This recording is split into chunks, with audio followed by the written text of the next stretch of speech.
கழகத்தினுடைய மெய்நிகர் சைவ கல்விக் கழகத்தினுடைய சைவம் அறிவோம் என்ற தொடர் வகுப்பின் 5வது வகுப்பு இன்று நடைபெற உள்ளது.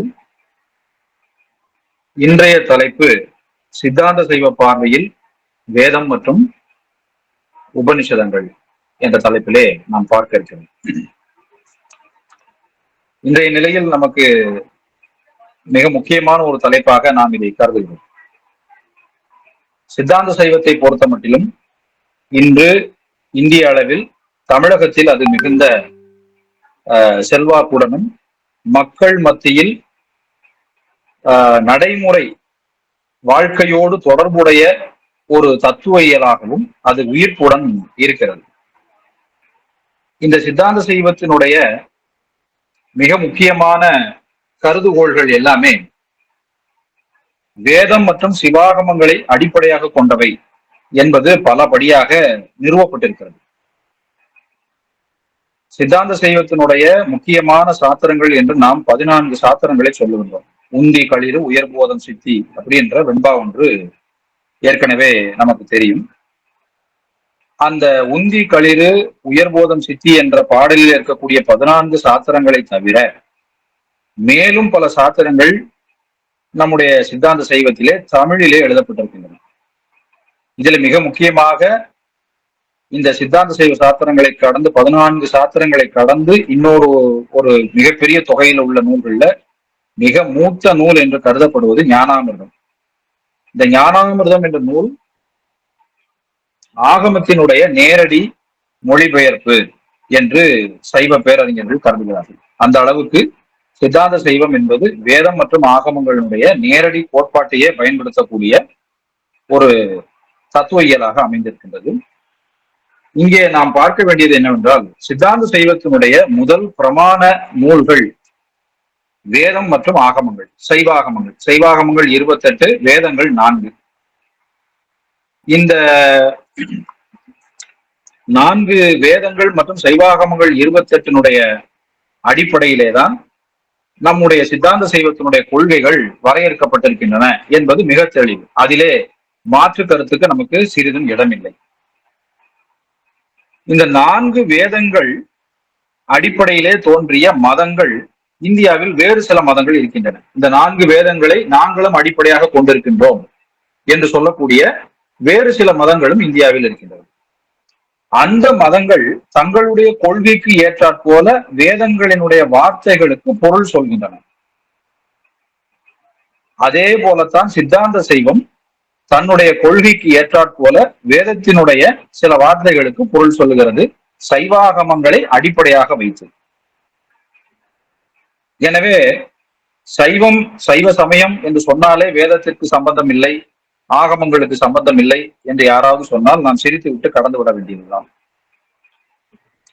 இதிலே மிக முக்கியமாக கருத வேண்டிய ஒரு விஷயம் என்னவென்றால், வட இந்தியாவில் எழுந்தருளியிருந்த சித்தாந்த சைவ ஆச்சாரியர்கள் வேதத்தினுடைய பல பகுதிகளை மேற்கோள் காண்பித்து ஆகமங்களுக்கு எழுதிய உரைகளிலே அதை சுட்டிக்காட்டியிருக்கிறார்கள்.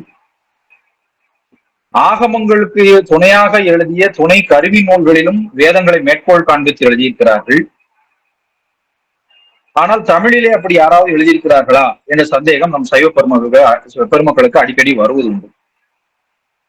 தமிழிலே நாம் ஒரு பெரிய ஒரு வரலாற்று ஆய்வை நாம் அதில் தொடங்கினோமானால், கடந்த 1000 ஆண்டு கால வரலாற்றில் ஞானாமிர்தம் நேரடியாக கிரணாகமத்தின் மொழிபெயர்ப்பு என்று சபாரத்ன சிவாச்சாரியார் தம்முடைய ஆய்விலே கண்டறிந்ததாக சொல்லுகிறார்.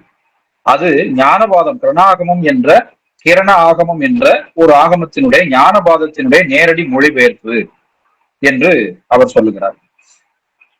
அப்படியானால் மற்ற ஆகமங்களை மொழிபெயர்த்த நூல்களும் தமிழில் இருக்க வேண்டும். அதிலே வேதங்களை மேற்கோள் காண்பித்திருக்கலாம் அல்லது உபனிஷதங்களை மேற்கோள் காட்டியிருக்கலாம். அப்படி ஏதேனும் நூல்கள் இருக்கின்றனவா என்று பார்த்த அளவில் மிக விரல் விட்டு எண்ணக்கூடிய அளவுக்கு 1-2 நூல்களில் 1-2 மேற்கோள்கள் தவிர நமக்கு பெரிதாக எதுவும் தட்டுப்படவில்லை என்றுதான் நாம் சொல்ல வேண்டியிருக்கிறது. அதற்கு காரணம் மெய்கண்ட மரபில் எழுதப்பட்ட நூல்களில் பெரும்பாலான என்று சொல்வதை விட அனைத்துமே வேதங்களையும் ஆகமங்களையும் முழு முழு பிரமாண நூல்களாக ஏற்றுக்கொண்டாலும் அவற்றை நேரடியாக அவர்கள் மேற்கோள் காண்பிக்கவில்லை என்றுதான் நாம் சொல்ல வேண்டியிருக்கிறது. இதன் விளைவாக தமிழிலே வேதங்களையும் ஆகமங்களையும் மேற்கோளே காண்பிக்கவில்லை என்று ஒரு தரப்பு பிற்காலத்தில் அதை ஒரு பெரிய வலுவாக எடுத்துக்கொண்டார்கள். ஆனால் உண்மை அது அல்ல.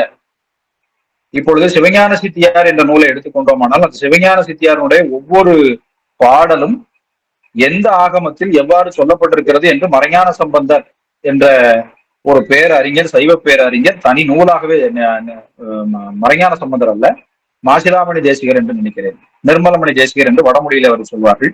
அவர் அப்படியே ஒவ்வொரு சுலோகத்தையும் வடமொழியில இருக்கக்கூடிய ஆகமங்களை அப்படியே அந்த சுலோகத்தை எடுத்து காட்டி தனி நூலாகவே செய்திருக்கிறார் என்று அறிஞர்கள் சொல்கிறார்கள். அந்த வகையிலே வேதங்கள், உபனிஷத்துகள் இந்த இரண்டுமே சைவ சித்தாந்தத்தினுடைய அடிப்படை ஆதார தூண்கள் என்பதை 19ஆம் நூற்றாண்டு இறுதியிலும் 20ஆம் நூற்றாண்டு தொடக்கத்திலும் காசிவாசி செந்திநாதையர் பல்வேறு நூல்களில் மிக அருமையாக மேற்கோள்களை எடுத்துக்காட்டி அற்புதமாக செய்திருக்கிறார். அதுல மேற்கோள் காண்பித்திருக்கிறார். அவர் எழுதிய மிக முக்கியமான நூல்களில் தேவாரம் வேதசாரம் என்ற ஒரு நூல் ரொம்ப முக்கியமானது. அதிலே தேவாரத்தில் உள்ள முக்கியமான வார்த்தைகள் எல்லாமே அப்படியே வேதத்திலும் உபனிஷத்திலும் இடம்பெற்றிருப்பதை அவர் அப்படியே ஒப்பிட்டு காண்பித்திருப்பார். சைவ பெருமக்கள் ஒவ்வொருவராலும் வாசிக்கப்பட வேண்டிய நூல் அது. அதே போல அவர் எழுதிய சைவ வேதாந்தம் என்ற நூலும், மகா உக்ர வீர பத்ராஸ்திரம் என்ற நூலும், வேத உபனிஷதங்களும் திருமுறைகளும் எந்த அளவிலே ஒத்த கருத்துடையனவாக இருக்கின்றன, தேவாரமாதி 12 திருமுறைகளுடைய ஆசிரியர்கள் எப்படி வேத கருத்துக்களை அங்கங்கே அப்படி அப்படியே அழகாக சொல்லியிருக்கிறார்கள் என்று அற்புதமாக அதில் எடுத்து காட்டியிருப்பார்.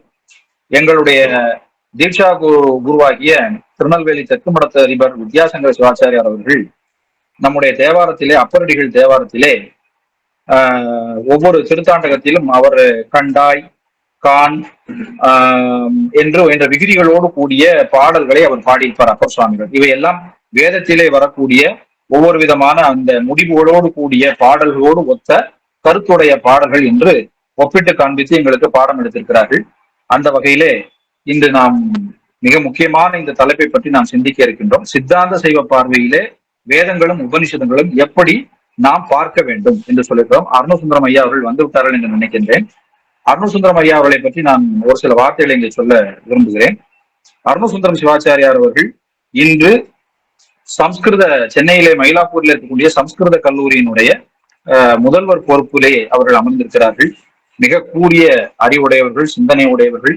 சிவாகமம் தொடர்பாகவும் சிவாகமத்தினுடைய கிரியா பத்ததிகள் தொடர்பாகவும் பல்வேறு நூல்களை எழுதியிருக்கிறார்கள். கொடிக்கவிக்கு அவர்கள் மிக அற்புதமான ஒரு உரை எழுதியிருக்கிறார்கள். இதுவரை யாருமே தொட்டு காட்டிராத ஒரு நுட்பத்தை அந்த நூலில் அவர்கள் தொட்டு காட்டியிருக்கிறார்கள். திருப்பணி தொடர்பான அந்த புனருத்தாரணம் தொடர்பான சைவாகம கருத்துக்களையும் திரட்டி கொடுத்திருக்கிறார்கள். தம்முடைய சம்ஸ்கிருத கல்லூரியிலே பல்வேறு சைவ ஆகம வகுப்புகளை எடுக்க சொல்லி பல்வேறு அறிஞர்களை அவர்கள் பயன்படுத்தி ஆதிசைவ சமூகத்திற்கும் சைவ சமூகத்திற்கும் மிகப்பெரிய தொண்டாற்றி வருகிறார்கள். இது தவிர அவர்கள் பல்வேறு சதசுகளில் பங்கேற்று முக்கியமான கட்டுரைகளை சமர்ப்பித்திருக்கிறார்கள். அவர்களை பல்லாண்டுகளாக அடியேன் அறிவேன். இன்று அவர்கள் நம்முடைய வகுப்பிலே பங்கேற்று நமக்கெல்லாம் அவர்கள் தங்களுடைய சிந்தனையை பகிர்ந்தளிப்பதை இருப்பதில் நாங்கள் பெரும் மகிழ்ச்சி அடைகின்றோம். ஐயா அவர்கள் தங்களுடைய வகுப்பை தொடங்கலாம். நான் இந்த அறிமுகத்துல ஒரு முக்கியமான விஷயத்தை நான் சொல்ல மறந்துட்டேன். இதுல என்ன ஒரு முக்கியமான விஷயம் என்றால், திருமூலர் தம்முடைய திருமந்திரத்திலே தத்துவமசி என்ற வார்த்தையை வைத்து பல பாடல்களை சுட்டிக்காட்டி எழுதியிருக்கிறார். உபனிஷத்தினுடைய கருத்துக்களையும் சாராம்சத்தையும் தம்முடைய பாடல்களில் கொடுத்திருக்கின்றார்.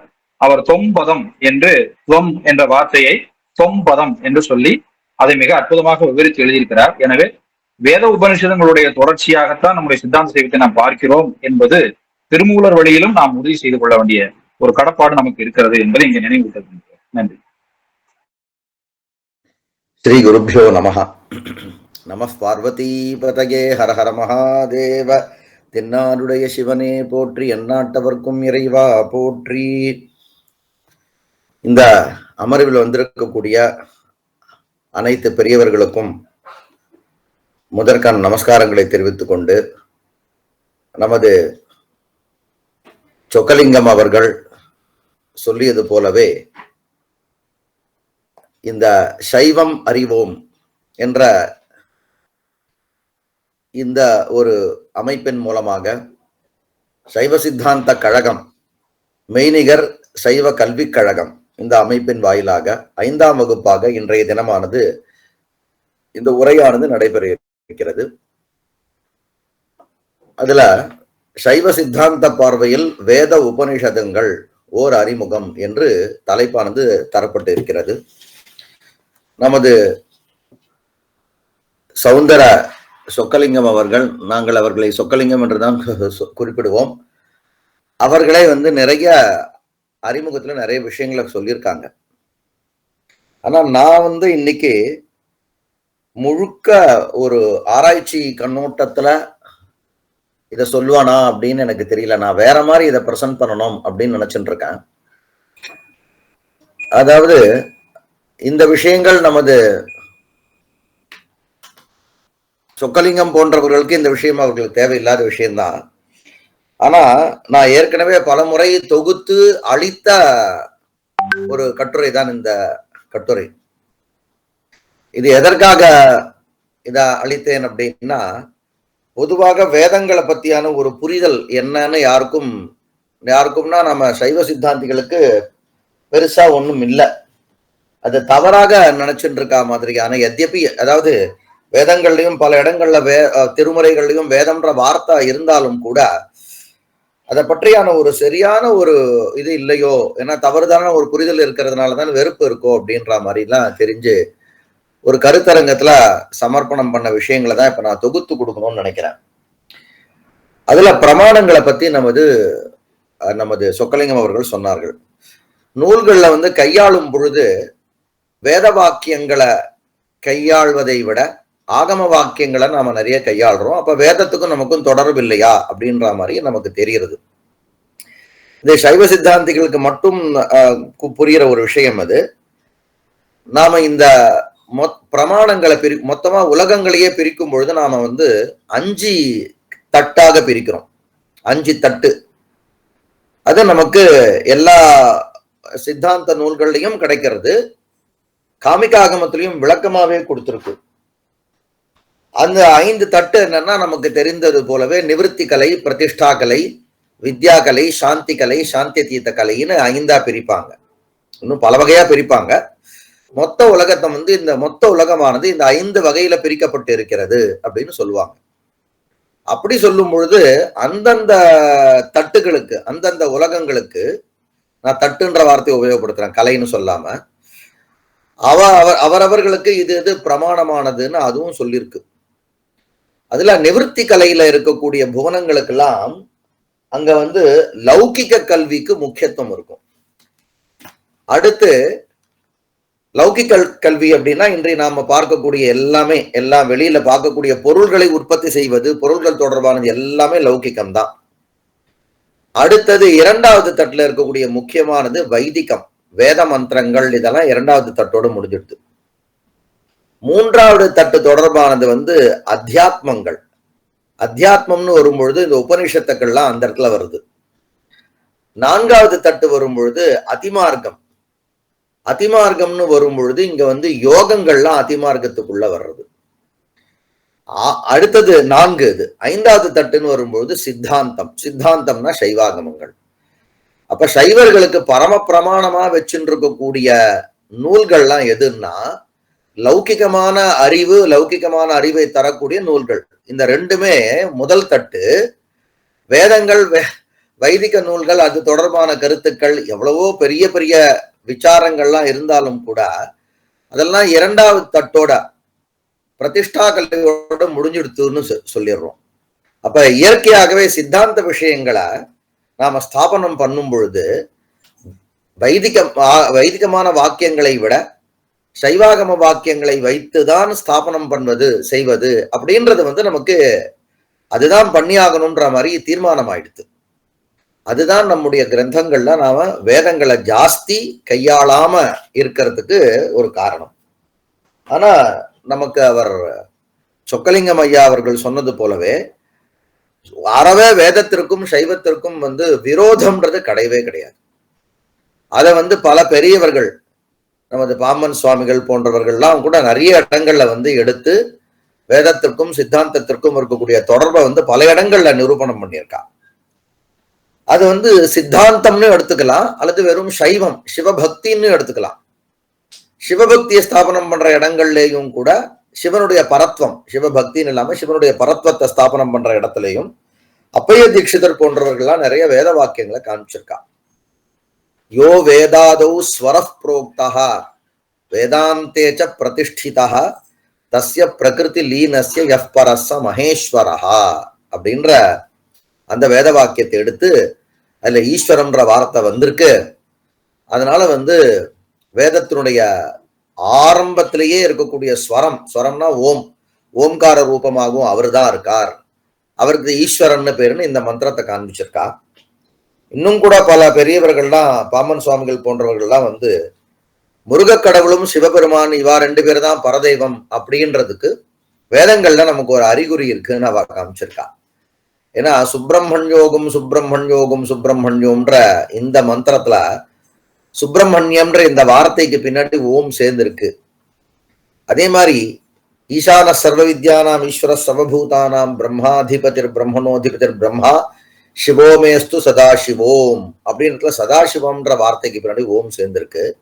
இது வந்து ஒரு இவர்கள்லாம் பர பொருளை சார்ந்தவர்கள், பரம்பொருள் வகையை சார்ந்தவர்கள் அப்படின்றதுக்கான அடையாளம் அப்படின்னு சொல்லியிருக்கா. ஆனா இதே வாக்கியங்களுக்கு வேத வெறும் வைதிகமான மார்க்கம், நாம சேர்ந்திருக்கக்கூடிய மார்க்கம் நான் வேற மாதிரி சொல்லணும்னு நினைச்சேன். ஆனா எல்லாரும் தெரிஞ்சவர்களா இருக்கவே நான் ஆரம்பிச்சுட்டேன். நம்ம இருக்கக்கூடிய மார்க்கம் வந்து நாம அதாவது பொதுவா வைதிக பின்னணியிலிருந்து நம்ம பார்க்கணும் அப்படின்னு அங்க கொண்டு வந்து அங்க எந்த புள்ளியில நாம இருக்கோம் அப்படின்னு நாம தெரிஞ்சுக்கணும். அப்படின்னா அப்ப வந்து வேதம் மெயினானது. வேதத்தை விட்டதோர் அறமில்லை இதெல்லாம் பார்த்து வேத அறத்துக்கு பிரமாணம், அறம் பிரம்மம் இந்த ரெண்டுத்துக்கும் பின்னாடி நான் சொல்றேன், வேதம் தான் மையமானது, பிரதானமானது. அந்த வேதத்தை மட்டுமே வைத்து வரக்கூடிய ஒரு சமயம் அப்படின்னா அது வந்து வைதிக சமயம்னு நாம சொல்லுவோம். அந்த வைதிக சமயம் வந்து இன்னைக்கு இருக்கக்கூடிய வைதிக சமயம் எப்படி இருக்கு அப்படின்னா யாகங்கள் பிரதானமானது. யாகங்கள்ல இருக்கக்கூடிய தெய்வங்கள், வேதத்துல இருக்கக்கூடிய யாகங்கள், அதுல இருக்கக்கூடிய தெய்வங்கள், அதை மெயினா வச்சுன்னு வரக்கூடிய விஷயங்கள்லாம் இதெல்லாம் வைதிக பிரகாரம்னு சொல்லிட்டு இருக்கோம். ஆனா நம்ம அந்த கண்ணோட்டத்துல இருந்து நம்ம பார்க்கும் பொழுது எப்படி சொல்லணும் அப்படின்னா நாம வந்து இந்த மார்க்கத்துக்கு வைதிக மார்க்கம் அல்லது கர்ம மார்க்கம்னு சொல்லுவோம். அடுத்து இருக்கக்கூடிய உபனிஷத்துக்கள், உபனிஷத்துல சொல்லிருக்கக்கூடிய விஷயத்தை மையமாக வச்சுன்னு வரக்கூடியது வந்து ஞான மார்க்கம்னு சொல்லுவோம். அடுத்து இருக்கிறது வந்து உபாசனா மார்க்கம்னு சொல்லுவோம். உபாசனா மார்க்கம்னு பொழுது தெய்வம்னு ஒண்ணு உண்டு.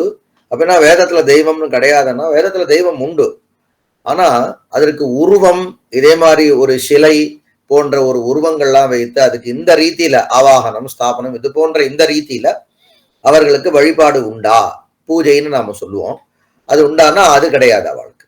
அப்ப இந்த உபாசனா மார்க்கத்தில் தான் தெய்வத்திற்கு வந்து வடிவம் இருக்கு. அந்த வடிவத்திற்கு நாம அதுக்கு வந்து ஒரு சிலா போன்ற விக்கிரகங்கள்லாம் வச்சு அதை பிரதிஷ்டை பண்ணி பூஜை பண்ற இதெல்லாம் சடங்குகள்லாம் பண்றதுன்றது உபாசனா மார்க்கம். அடுத்து இருக்கக்கூடிய மார்க்கம் பக்தி மார்க்கம். பக்தி மார்க்கம் வந்து இதே தெய்வத்துக்கு உருவம் எல்லாம் உண்டே தவிர இந்த உபாசனா மார்க்கத்துல வந்து நாம வழிமுறைகளை கடைபிடிக்கணும்.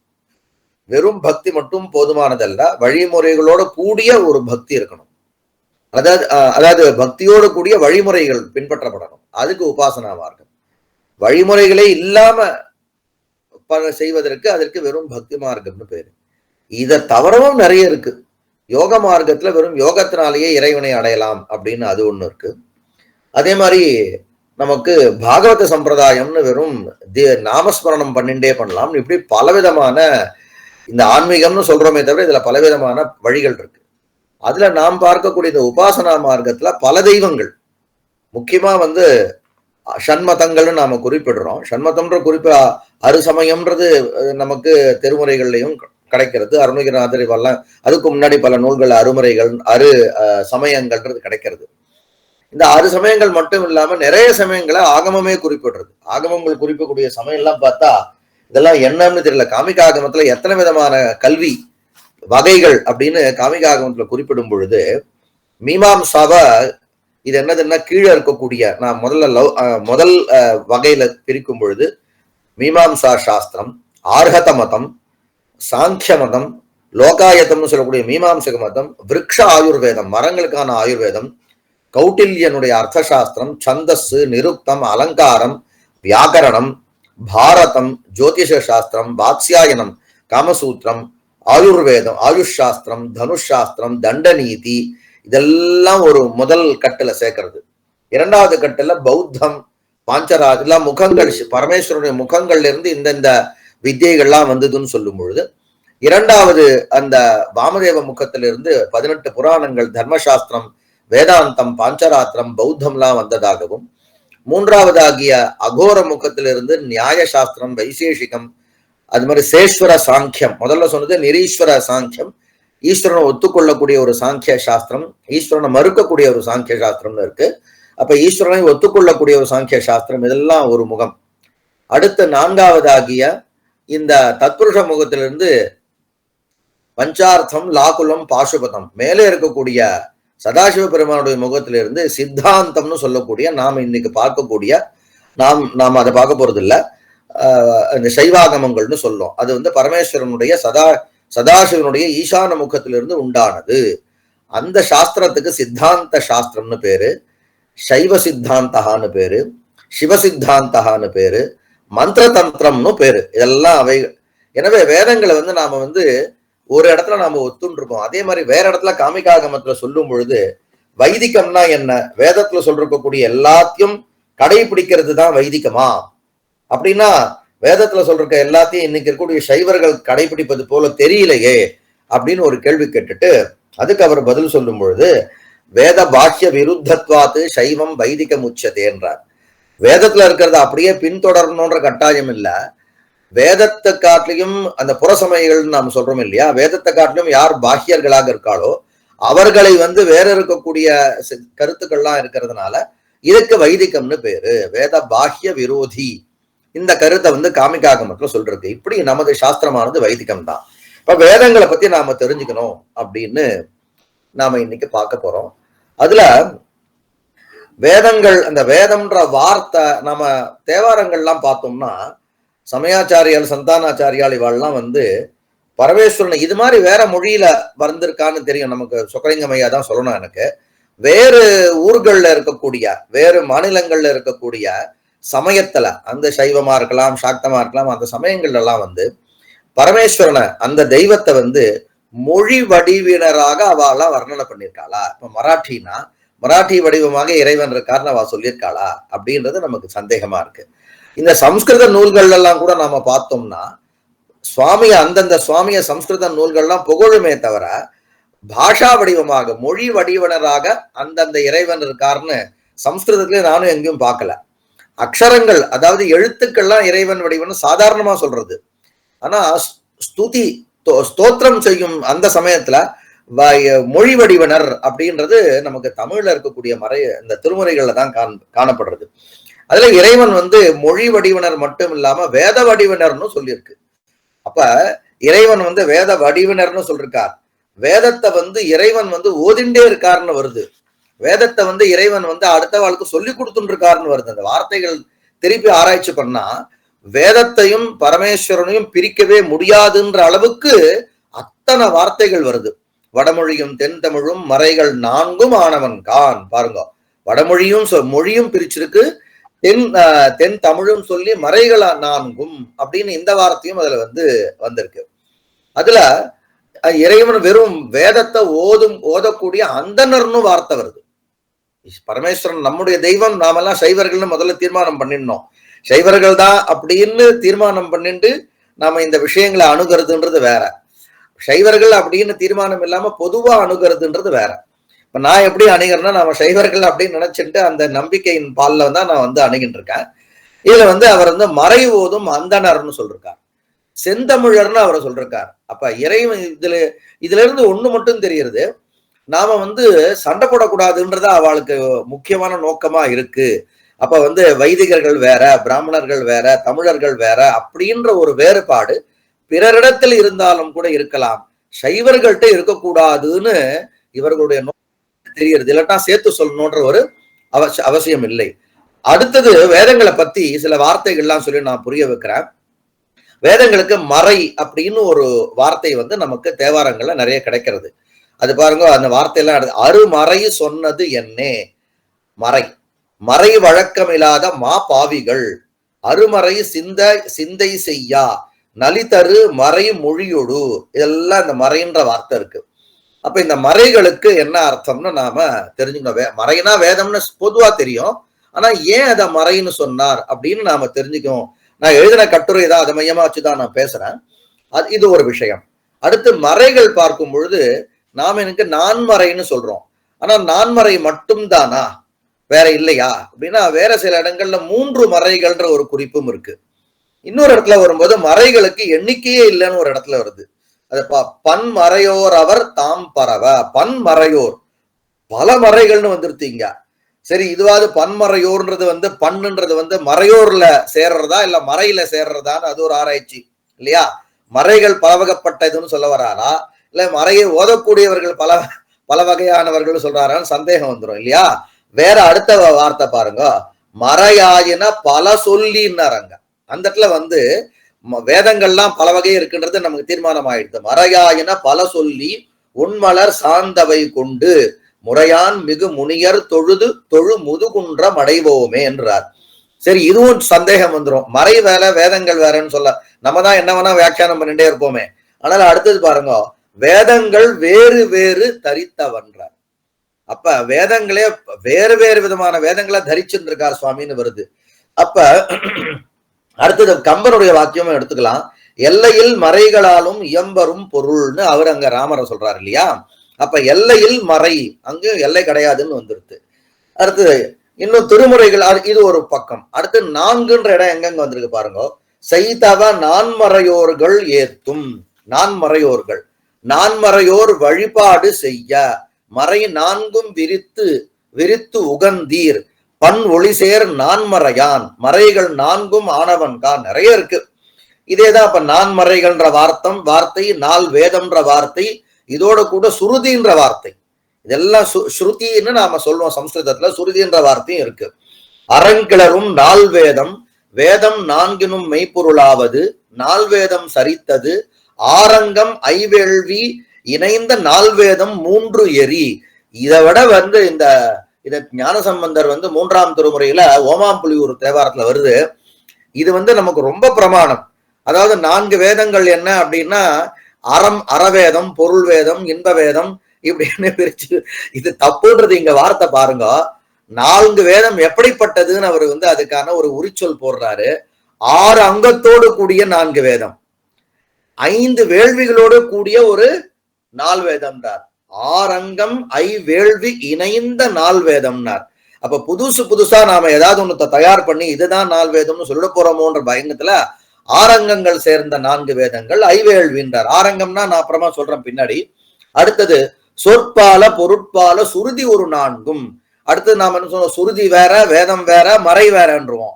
அதுக்காக அதே அவருக்கு என்ன பண்ண சுருதின்ற வார்த்தையை அவர் வந்து உபயோகப்படுத்துறார். இதுல இருந்து நமக்கு வேதங்களை பத்தியான விஷயங்கள், மறைன்ற வார்த்தை, வேதம்ன்ற வார்த்தை, சுருதின்ற வார்த்தை, இது எல்லாமே வந்து பலன்ற வார்த்தையோட சேர்ந்து இருக்குன்றதை இவ்வளவு நேரம் நாம பார்த்தோம். சரி, பல அது மாதிரி 4ன்ற வார்த்தையோட சேர்ந்து இருக்குன்னு பார்த்துட்டோம். அடுத்தது பாருங்க, இந்த வேதங்களுடைய உட்பிரிவுகள்லாம் இருக்கு, அதை பத்தி சொல்றார். இருக்குன்றோம் நமக்கு தெரிஞ்சோம். ரிக்வேதம்னு ஒண்ணு பேரு, யஜுர்வேதகான்னு 2வது வேதத்துக்கு பேரு, 3வது சாமவேதம், 4வது அதர்வண வேதம்னு 4 வேதங்கள் இருக்குன்னு நமக்கு தெரியும், சாதாரணமா கேள்விப்பட்டிருப்போம். தேவாரங்கள் இருக்கான தேவாரங்களும் எல்லா வார்த்தையும் இருக்கு பாருங்க. இருக்கு, ஆரணம், சந்தோகம், சாமம், சந்தோக சாமம், இதெல்லாம் சொல்லி இது எல்லாம் பரமேஸ்வரன் ஓதிண்டே இருக்காருன்னு வருது. அப்ப பரமேஸ்வரன் ஓதுறாருன்னு ஒரு இடத்துல வருது, பரமேஸ்வரனுடைய சிவபக்தர்கள்லாம் ஓதுறாருன்னு வருது, சிவபக்தர் ஓதக்கூடிய இடம் அந்த இடம் இருக்குன்னு சொல்றார், சிவபக்தர்கள் ஓடி பரமேஸ்வரனை அபிஷேகம் பண்றார், ஆராதனை எல்லாமே வந்துருது, சிவன் சொல்லித்தராருன்னு வருது. அப்ப வேதம் தொடர்பான ஒரு கல்ச்சர் வந்து சிவனிடத்திலேயே பரவி இருக்குன்றத வந்து அவ நல்லா ஊர்ஜிதப்படுத்திட்டு தான் போயிருக்காவா. அந்த இடம் நம்ம பார்க்கணும் அப்படின்னா அதே மாதிரி நிறைய இது என்னன்னா, ஏன் பரமேஸ்வரன் ஓதனமா, இதுக்கு வந்து ஒரு ஆகம பிரமாணத்தை நான் கொடுக்கணும்னு ஆசைப்படுறேன். பரமேஸ்வரன் ஓதனமானா சைவர்கள் எப்படி ஒத்துன்னு இருக்கும், காரண ஆகமத்துல இந்த வாக்கியம் இருக்கு. இந்த சிவ மதத்தை, அந்த சைவ மதத்தை பரமேஸ்வரன் வந்து தானாகவே ஸ்தாபனம் பண்ணார்னு இருக்கு. அதாவது நீங்களா பண்ணுங்க அப்படின்னு தொடங்கி வைக்கிறது இல்ல, அவரே பிராக்டிஸ் பண்ணாருன்னு இருக்கு. சிவேன ஸ்தாபிதம் சைவம் சைவேன ஸ்தாபிதம் சிவம்னு ஒரு காரணாகம வாக்கியத்தை பார்க்கும்பொழுது பரமேஸ்வரன் தானாகவே அதை வந்து அனுஷ்டானம் செய்து நமக்கு ஸ்தாபனம் பண்ணி கொடுத்திருக்காருன்றது அதுல தெரிகிறது நமக்கு. இந்த வார்த்தைகள்லாம் பாருங்க நீங்க. வேதர், பரமேஸ்வரன் அவரும் வைதிக செய்வர்ன்றதுக்கு என்ன பண்றாருன்னா, பரமேஸ்வரனை குறிப்பிடும் போதே வேதர் அப்படின்னு குறிப்பிடுறார். வேதர் வேதமெல்லாம் முறையால் விரித்து ஓத நின்ற ஒருவனார். திருப்பராய்த்துறை ஞானசம்பந்தர் அவரை வைதிகர்னு சொல்லிட்டார். வேதத்தெல்லாம் வந்து முறையோடு விரித்து அதனால விஸ்தாரமாக ஓதக்கூடியவர். அப்ப விரித்துன்னு சொன்னாலேயே அதை பெருசு பண்ணக்கூடிய ஒரு சக்தி வந்து பரமேஸ்வரனுக்கு இருக்குன்றது நமக்கு தெரியறது. முறையால் விரித்து ஓத நின்ற ஒருவனார் என்றார். அடுத்தது இது ஒரு விஷயம். இன்னும் வந்து வேற இடங்கள்ல எங்க ஓதனார் அப்படின்னும் பொழுது வடமரத்தின் அதாவது ஆலமரத்தின் கீழே இருந்து ஓதனார்னு பல இடங்கள்ல இருக்கு. கீழே நால்வருக்கு இந்த சனகாதி முனிவர்கள் நால்வருக்கு சொல்லி தந்தார்னு இது மாதிரி பல ரீதியில இந்த விஷயத்த வந்து சொல்லிட்டு போயிருக்கா. அணிபெரு வடமர நிழலில் அமர்வோடு மடியினை இருவர்கள் பணி தர அறநெறி மறையோடும் அருளிய திருவெழிமேலையில அவர் குறிப்பிடுறார். அப்ப அங்கேயும் அறநெறி மறைன்ற வார்த்தை, இந்த வார்த்தையும் குறிப்பிட்டிருக்கணும். அறநெறி மறை இது முக்கியமானது. பின்னாடி நான் சொல்ல போறேன். வேதங்களுடைய முக்கியமா இருக்கக்கூடிய வேதங்கள் பிரதிபாத்தியம், வேதங்கள் வந்து நமக்கு முக்கியமாக எடுத்து சொல்லக்கூடிய விஷயம் 2 தான்னு சாஸ்திரங்கள்ல எல்லாம் ஒத்துன்னு இருக்கா. அது நமக்கு இங்கேயும் கிடைக்கிறது. பிரசங்கா சொல்லிடுறேன். வேதங்கள்ல இருந்து நமக்கு தெரியக்கூடிய ஒரு பொருள் வந்து ஒண்ணு வந்து தர்மம், அறம், அறத்தை சொல்வது வேதம். 2வது வந்து இறைவன். அது இறைவனை வந்து இங்க இந்த சாஸ்திரங்கள பிரம்மம்னு சொல்லியிருக்கா. அப்ப தர்மத்தை சொல்லக்கூடிய சாஸ்திரம், பிரம்மத்தை சொல்லக்கூடிய சாஸ்திரம். இதுதான் வேதம். வேதம் உணர்த்தக்கூடியது 2. ஒண்ணு தர்மம் ஒண்ணு தெய்வம் ஒண்ணு. தர்மம் அப்படின்றது நமக்கு எங்க தெரியறது அப்படின்னா, வெறும் வைதிக யாகங்கள் இருக்கு இல்லையா, வேதங்கள் படி சொல்லக்கூடிய ஆகமங்கள்லாம் சேராம வெறும் வைதிக முறைப்படி மட்டுமே செய்யக்கூடிய யாகங்கள், அந்த யாகங்கள்ல நமக்கு உண்டாகக்கூடியது எதுன்னா அதுதான் தர்மம். அந்த யாகங்களுக்கே தர்மம்னு பேரு. அந்த யாகங்கள்ல இருந்து நமக்கு என்ன நல்லது கிடைக்கிறதோ அந்த நல்லதை கொடுக்கக்கூடியவர்களுக்கு தர்மம்னு பேரு. அதெல்லாம் நாம் பின்னாடி பார்ப்போம். அப்ப இங்க வரும் பொழுது அறநெறி மறை அப்படின்னு சொல்லிருக்காரு. அறநெறினா தர்ம நெறி. அங்க சொல்லக்கூடிய தர்மத்துக்கு பிரமாணம் வேதம்ன்றது இங்க ஒத்து வருது. அடுத்தது அமர்வோடும் அடியினை இருவர்கள் பணி தர ஆளின் கீழ் இருந்து அருளி அமரர் வேண்ட. தேவதைகள்லாம் வேண்ட வந்து ஆலமரத்தின் கீழ் அருள் செய்தார்னு வந்துடுது. அங்கங்கள் 6 4 அந்தனருக்கு அருளி செய்து, அந்தனர்களுக்கு அருளி செய்தான் தேவாரம் சொல்லியிருக்கார். அப்ப அந்தனர்கள் நம்ம ஒதுக்க கூடாது அப்படின்றது நமக்கு இங்க தெரியறது. அது என்னது, அங்கங்கள் 6. இங்கேயும் வந்து 4 வேதங்களோட 6 அங்கங்கள் சேர்ந்ததுன்னு தெரியுது. அரியன அங்கம் வேதம் அந்தனர்களுக்கு அந்தனர் கருளும் வைத்தார் காழிப்பாலை. இப்படி இது ஒண்ணு. அறங்கிளரும் 4 வேதம். இங்கேயும் பாருங்க அறங்கிளருன்றார். அறங்கிளர் தர்மத்தை நம்ம, அறம்னா தர்மம் இல்லையா, அப்ப தர்மத்தை நமக்கு போதிக்கக்கூடிய வேதம் அப்படின்னு தெரியுது. அறங்கிளரும் 4 வேதம். அடுத்தது அறநெறி மறையோடும், அறநெறி மறை தர்மத்தையே தன்னுடைய நெறியாக கொண்டிருக்கக்கூடிய வேதங்கள். அறங்கிளரும் 4 வேதம். இதெல்லாம் நம்ம அது சரி. இதற்கும் வந்து இந்த சாஸ்திரங்கள் இதை ஒத்துக்கிறதா, திருமுறைகள்ல சொல்ற இந்த விஷயத்த சாஸ்திரக்காரர்கள்லாம் வடமொழிக்காரர்கள்லாம் ஒத்துக்கொள்கிறார்களான்னு சந்தேகம் வருது இல்லையா. அங்கேயும் அப்படிதான் இருக்கு. தர்மம்னா என்னன்னு ஒரு கேள்வி வருது. அதுல வந்து வேதம் எது வேதத்தால் விதிக்கப்பட்டிருப்பதற்கு தர்மம்னு பேரு. இதுக்கு வந்து 2 பிரமாணத்தை நான் காண்பிக்கிறேன். புரியாதுன்னு நினைக்க வேண்டாம், நீங்க கொஞ்சம் ஒத்து கவனிச்சா எல்லாருக்கும் புரியும். ஒண்ணு வந்து என்னன்னா, வேத போதித இஷ்ட சாதனத்தாக்கா தர்மஹான்னு ஒரு லட்சணம். அது தர்மம்னா என்ன, வேதத்தினால் அதாவது கட்டளையிடப்பட்டதாக இருக்கணும். ஒண்ணு, நமக்கு தேவையான நல்லதை கொடுக்கக்கூடியதாக இருக்கணும். அப்ப நமக்கு தேவையான நல்லதை கொடுக்கக்கூடியதாகவும் இஷ்ட சாதனமாகவும் வேதத்தில் குறிப்பிடப்பட்டதாகவும் எது இருக்கிறதோ அதற்கு தர்மம்னு பேரு. அப்ப தர்மம், இந்த தர்மத்தை நமக்கு எங்கேருந்து கிடைக்கிறது, வேதத்துல இருந்தா கிடைக்கிறதுன்னு இப்ப புரிஞ்சுடுது. இன்னொரு வாக்கியம் பார்த்தோம்னா, சோதனா லட்சணா அர்த்தா தர்மஹா. அதாவது விதிக்கப்பட்டு இதை நீ பண்ணணும் அப்படின்னு விதிக்கப்பட்டு எது பெறப்படுகிறதோ அதற்கு வந்து தர்மம், அறம்னு பேரு. இது 2. இததான் நமக்கு வந்து அறங்கிளரும் 4 வேதம்ன்ற வார்த்தையிலிருந்து அறநெறி மறையோடுன்ற வார்த்தையிலிருந்து நம்ம தெரிந்து கொள்ள வேண்டியது. இதோட ஒரு விஷயத்தை பார்த்து அடுத்து வேதம்ன்ற வார்த்தைக்கு என்ன அர்த்தம்னு நாம மேற்கொண்டு பார்ப்போம். வேதம்ன்ற வார்த்தைக்கு அறியப்பட்டதுன்னு ஒரு பொருள். ஏன்னா வித்து அப்படின்ற ஒரு மூல வினை சொல்லிலிருந்து வேதன்ற வார்த்தை வருது. அது வித்துக்கு அறியப்பட்டது அப்படின்னு பேரு. இந்த அறியப்பட்டதுன்ற பொருள் எங்கேயாவது இருக்கா, நமக்கு தேவாரங்கள் இருக்கா அப்படின்னா அதுவும் இருக்கு பாருங்க. அதாவது தேவாரத்தை எவ்வளவு ஒரு வார்த்தையா அலசனா நமக்கு ரெண்டும் ஒண்ணுதான் தெரிஞ்சிடும். ஒன்றும் இரு மூன்றும் ஒரு நாளும் உணர்வார்கள்னு இருக்கு.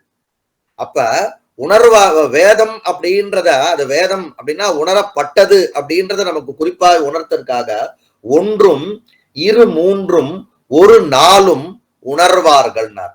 இரு மூன்றுன்னா அது 6 ஷட் அங்கங்கள். ஒரு 4 அப்படின்னா என்னது, 4 வேதங்கள். இதை அவர்கள் உணர்ந்தார்கள் அப்படின்னு குறிப்பிடுறாரு. இதை நாம ஞாபகம் வச்சுக்கணும். இது ஒண்ணு வேதம்ன்ற வார்த்தைக்கான அர்த்தம். வேதம்ன்ற சொல்லுக்கு கொடுக்க இலக்கணம் என்ன அப்படின்னா, பிரத்யக்ஷ பிரமாணத்தினாலேயோ அனுமான அளவைன்னு நாம சொல்லுவோம் தமிழ்ல. அளவை பிரமாணம், எந்த அளவை, பிரத்யக்ஷ அளவையினாலேயோ அனுமான அளவையினாலேயோ எந்த விஷயத்தை நாம தெரிஞ்சுக்க முடியாதோ அந்த விஷயத்தை வேதத்தின் வாயிலாக நாம எதை கொண்டு நாம் தெரிந்து கொள்கிறோமோ அதற்கு வேதம்னு பேரு. பிரத்யக்ஷேன அனுமித்யாவா யஸ்தூபாஜோ ந புத்தியதே ஏனம் விதந்தி வேதேன தஸ்மாத் வேதஸ்ய வேததா. இது வேதம்ன்றதுக்கான ஒரு இலக்கணம். இது இவர்கள் சொல்றாளா அப்படின்னா அதுவும் இருக்கு பாருங்க. நான் இந்த 2 சொன்னேன். வேதத்துல நாம தெரிஞ்சுக்கக்கூடிய விஷயம் 2. ஒண்ணு அறம், ஒண்ணு இறைவன், ஒண்ணுன்னு 2 சொன்னேன் நான். அந்த தர்மம்னு சொல்வோம், இறைவனை பிரம்மம்னு சொல்றோம்.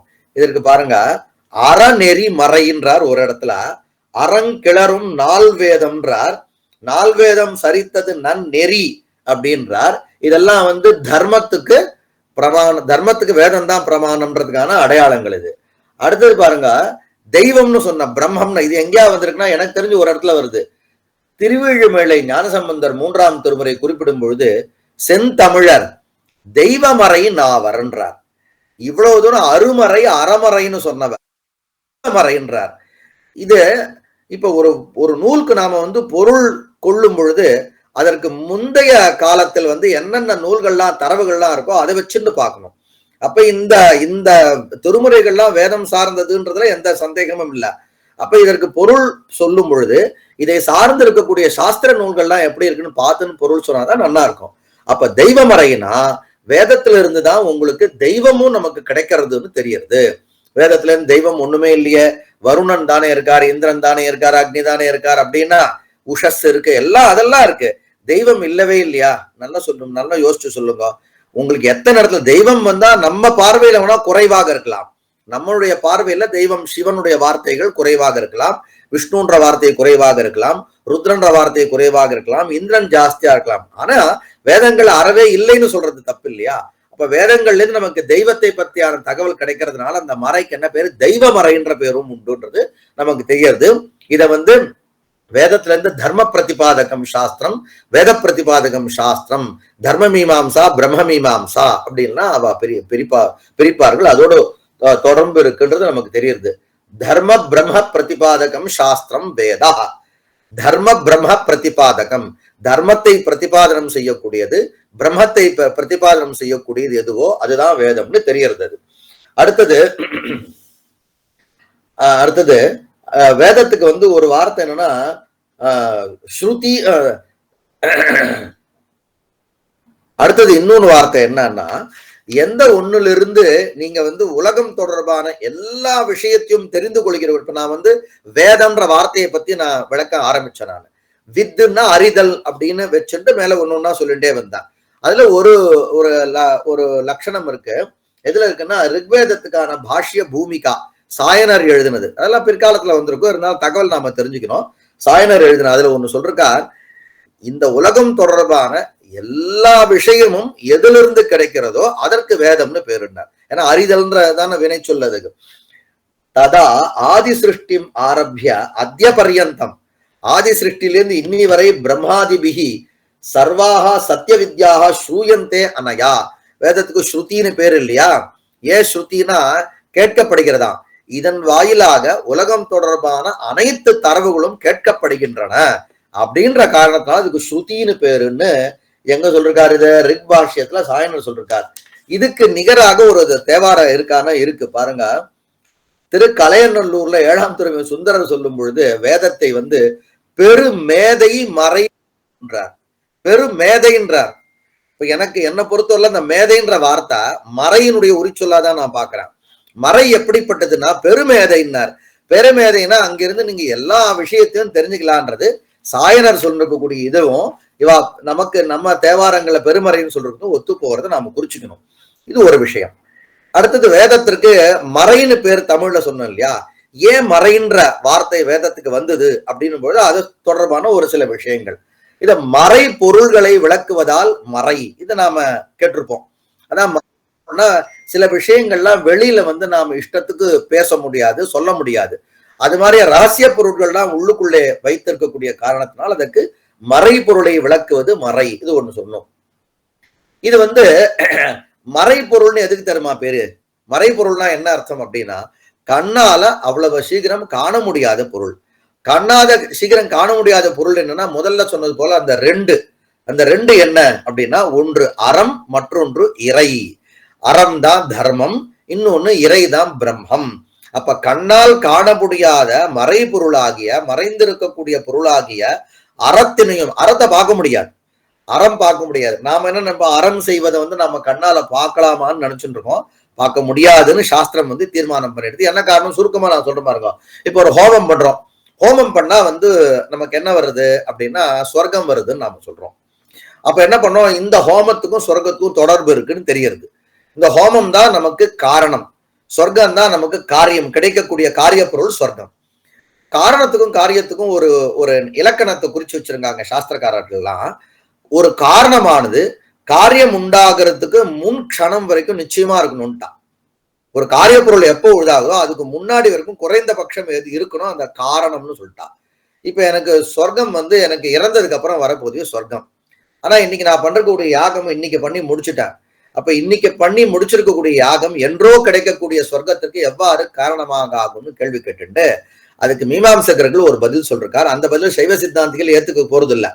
சைவ சித்தாந்திகள் என்ன சொல்லுவாங்க, இறைவன் உனக்கு இந்த பொருளை இந்த யாகத்தை நீ பண்ணிருக்கன்றது இறைவன் தக்க வச்சுட்டு இறைவன் இடத்துல நாம சமர்ப்பணம் பண்ணிடுறோம். நாம் கர்ம சமர்ப்பணம்னு பேரு.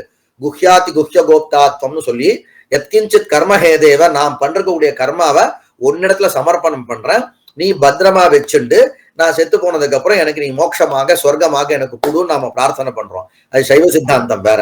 ஆனா மீமாம்சகர்கள் சொல்றது என்ன அப்படின்னு கேட்டோம்னா, அவர்கள் இந்த யாகம் அழிந்த இன்றைய தினம் நாம் செய்திருக்கக்கூடிய இந்த பூஜையானது முடிந்து விட்டாலும் கூட அதிலிருந்து கண்ணுக்கு தெரியாத ஒரு விஷயம் வரும். அது அபூர்வம்னு பேர் இருக்கு, அதிருஷ்டம்னு, கண்ணால காண முடியாது. நான் அது இதற்கு முன்பு இல்லாதது, யாகம் செய்த பின்பு உண்டாகக்கூடியது, கண்ணால் காண முடியாது. அதுக்கு அபூர்வம் அதிருஷ்டம்னு பேரு. அது உண்டாகி நமக்கு சம்ஸ்காரமாக ஆத்மாவினிடத்துல இருந்து பின்பு இறந்தது பின்பு அவனுக்கு மோட்சத்தை கொடுக்கும்னு சொல்றாரு. அது எதுக்கு நான் சொல்றேன்னா, அறத்தை நாம் கண்ணால் காண முடியாதுன்றதுக்காக இதை நான் சொல்ல வந்தேன். இந்த சம்பிரதாயத்துல கண்ணால் காண முடியாதது, இறைவனும் காண முடியாது. அப்ப காண முடியாத இந்த பொருள்களை, மறை பொருள்களை விளக்குவதால் அதுக்கு மறைன்னு பேருன்றது நம்ம இந்த ரெண்டு, இது ஒரு அர்த்தம். அடுத்து இன்னொரு விஷயம் என்னன்னா, வேதங்கள்ல ஒரு பகுதிக்கு உபனிஷத்துன்னு பேரு. வேதங்களை நாம வேதங்களை எப்படி பிரிக்க போறோம் பின்னாடி நான் சொல்ல போறேன். உபனிஷத்துன்னு ஒரு பகுதி. அந்த உபனிஷத்துக்கு ரகசியம்னு பேரு. உபனிஷத்துன்னு சொல்லுக்கு ஏன் அது மாதிரி அப்படி வந்தது அப்படின்னா, அந்த வேதத்துல இருக்கக்கூடிய இந்த பகுதி, உபனிஷத் பகுதியை சார்ந்து இருக்கக்கூடிய மந்திரங்கள் என்ன பண்றதா, இந்த மனிதனை இறைவனுடைய அருகில் எடுத்து சென்று அவனை அமரும்படி செய்கிறதா. நீ சத்து அப்படின்ற வார்த்தைக்கு அமரும்படி செய்தல்னு பேரு. நீ அப்படின்னா நல்ல நெருக்கமாக, உபன சமீபத்தில், இறைவனுடைய சமீபத்தில் நெருக்கமாக அமையும்படி செய்யக்கூடிய பகுதிகளுக்கு உபனிஷத்துன்னு பேரு. அப்படின்னா என்ன அர்த்தம் அப்படின்னா, இந்த உபாசனா மார்க்கம்னு சொன்னேன் இல்லையா, அல்லது இன்னொரு பிரகம் வெறும் அத்வைத்த பிரகாரம் வெறும் பிரம்மம் தானா, அந்த பிரம்மத்தினுடைய சமீபத்தில் இந்த மனிதனை இழுத்து சென்று அமரும்படி செய்யக்கூடிய மந்திரங்கள், பொருள்களை கொண்ட பகுதிக்கு உபனிஷத்துன்னு பேரு. அந்த உபனிஷத்துக்கு ரகசியம்னு ஒரு பேரு. அப்ப ரகசியம் சொன்னாலே மறைபொருள். அப்ப அந்த மறைபொருளை விளக்கக்கூடிய, ரகசிய பொருளை விளக்கக்கூடிய காரணத்தினால் அதுக்கு மறைன்னு பேரு. எதுவும் சொல்றதுக்கு சாங்கம் சரஹஸ்யம் ச தமாச்சாரியம் பிரச்சக்ஷதே சத்வாரஹா வேதாஹா சாங்காஹா சரஹஸ்யாஹா. இதெல்லாம் எதுக்கு நான் சொல்றேன்னா, ரகசியம்ன்ற பேரு உபனிஷத்துக்கு மட்டுமே பேருன்றதுக்காக சொல்றேன். ரகசியம்னா வேதமே ரகசியம், அவர்கள் அந்தணர்கள் அவங்களோட வச்சுட்டு இருப்பாங்க, யாருக்கும் சொல்ல, அந்த மீனிங்ல நான் சொல்ல வரல. இந்த வேதங்கள்ல இருக்கக்கூடிய உபனிஷத்துன்னு ஒரு பகுதி இருக்கு இல்லையா, அந்த பகுதிக்கே ரகசியம்னு பேரு. அப்ப அந்த ரகசியத்தை மனதில் வைத்து கூட இந்த மறைன்ற வார்த்தையானது இந்த மறைன்ற வார்த்தைக்கு உபனிஷத் அப்படின்ற பொருள் கூட தாராளமாக சொல்லலாம்ன்றதுக்காக இதை நான் எடுத்திருக்கேன். இது ஒரு விஷயம். இன்னொரு விஷயம் என்னன்னா, வேத மறைன்னு சொல்றோம், அதுக்கு நிகரான சம்ஸ்கிருத சொல்வது சந்தஸ்னு பேரு. சந்தஸ், அது வந்து சந்தஸ் வந்து சந்தஸ்னு ரெண்டு சொல்ல வந்து நாம எடுத்துக்கலாம். அதுக்கு என்ன பொருள் அப்படின்னா, சந்தஸ்ன்ற பொருளுக்கு யாப்புன்னு பேரு. யாப்பு இலக்கணம் நமக்கு மீட்டர்ன்னு நாம சொல்லுவோம் இல்லையா, அப்ப இந்த யாப்பு இலக்கணத்திற்கு உட்பட்டு இந்த வேத மந்திரங்கள் இருக்கிறதுனால அவைகளுக்கு சந்தஸ்னு பேரு. இது வந்து வேதத்துக்கு இருக்கக்கூடிய சந்தஸ்ன்ற வார்த்தைக்கான பொருள். இதுக்கும் இந்த மறைன்ற வார்த்தைக்கும் தொடர்பு கிடையாது. ஆனா சந்தஸே இன்னொரு சந்த அப்படின்னு ஒரு வார்த்தை இருக்கு. சந்தஸ்வர சந்த அப்படின்னு ஒரு வார்த்தை இருக்கு. அந்த சந்தன்ற வார்த்தை அது என்ன அப்படின்னா, அதை விளக்கறதுக்கு சாந்தோக்கிய உபனிஷத்துல ஒரு ஒரு கதை வருது. தேவதைகளுக்கு எல்லாம் என்ன வந்ததுன்னா, மரண பயம் ஏற்பட்டது. அந்த மரணத்திலிருந்து தங்களை காப்பாற்றிக் கொள்வதற்காக தேவர்கள் என்ன கர்மாக்களை எல்லாம், வேதத்துல சொன்ன கர்மாக்கள் எல்லாம் பண்ணா. அப்ப அந்த வேத கர்மாக்கள் எல்லாம் பண்ணி வேத மந்திரங்களால தன்னை மறைத்து கொண்டார்களாம். வேத மந்திரங்கள்னால மரணம் தன்னை அணுகக்கூடாதுன்றதுக்காக மறைத்து கொண்ட காரணத்தினால் அந்த வேதத்துக்கு சந்தான்னு பேரு வந்ததுன்னு சாந்தோக்கிய உபநிஷத்துல இந்த விஷயம், இந்த விளக்கம் கொடுத்திருக்கு.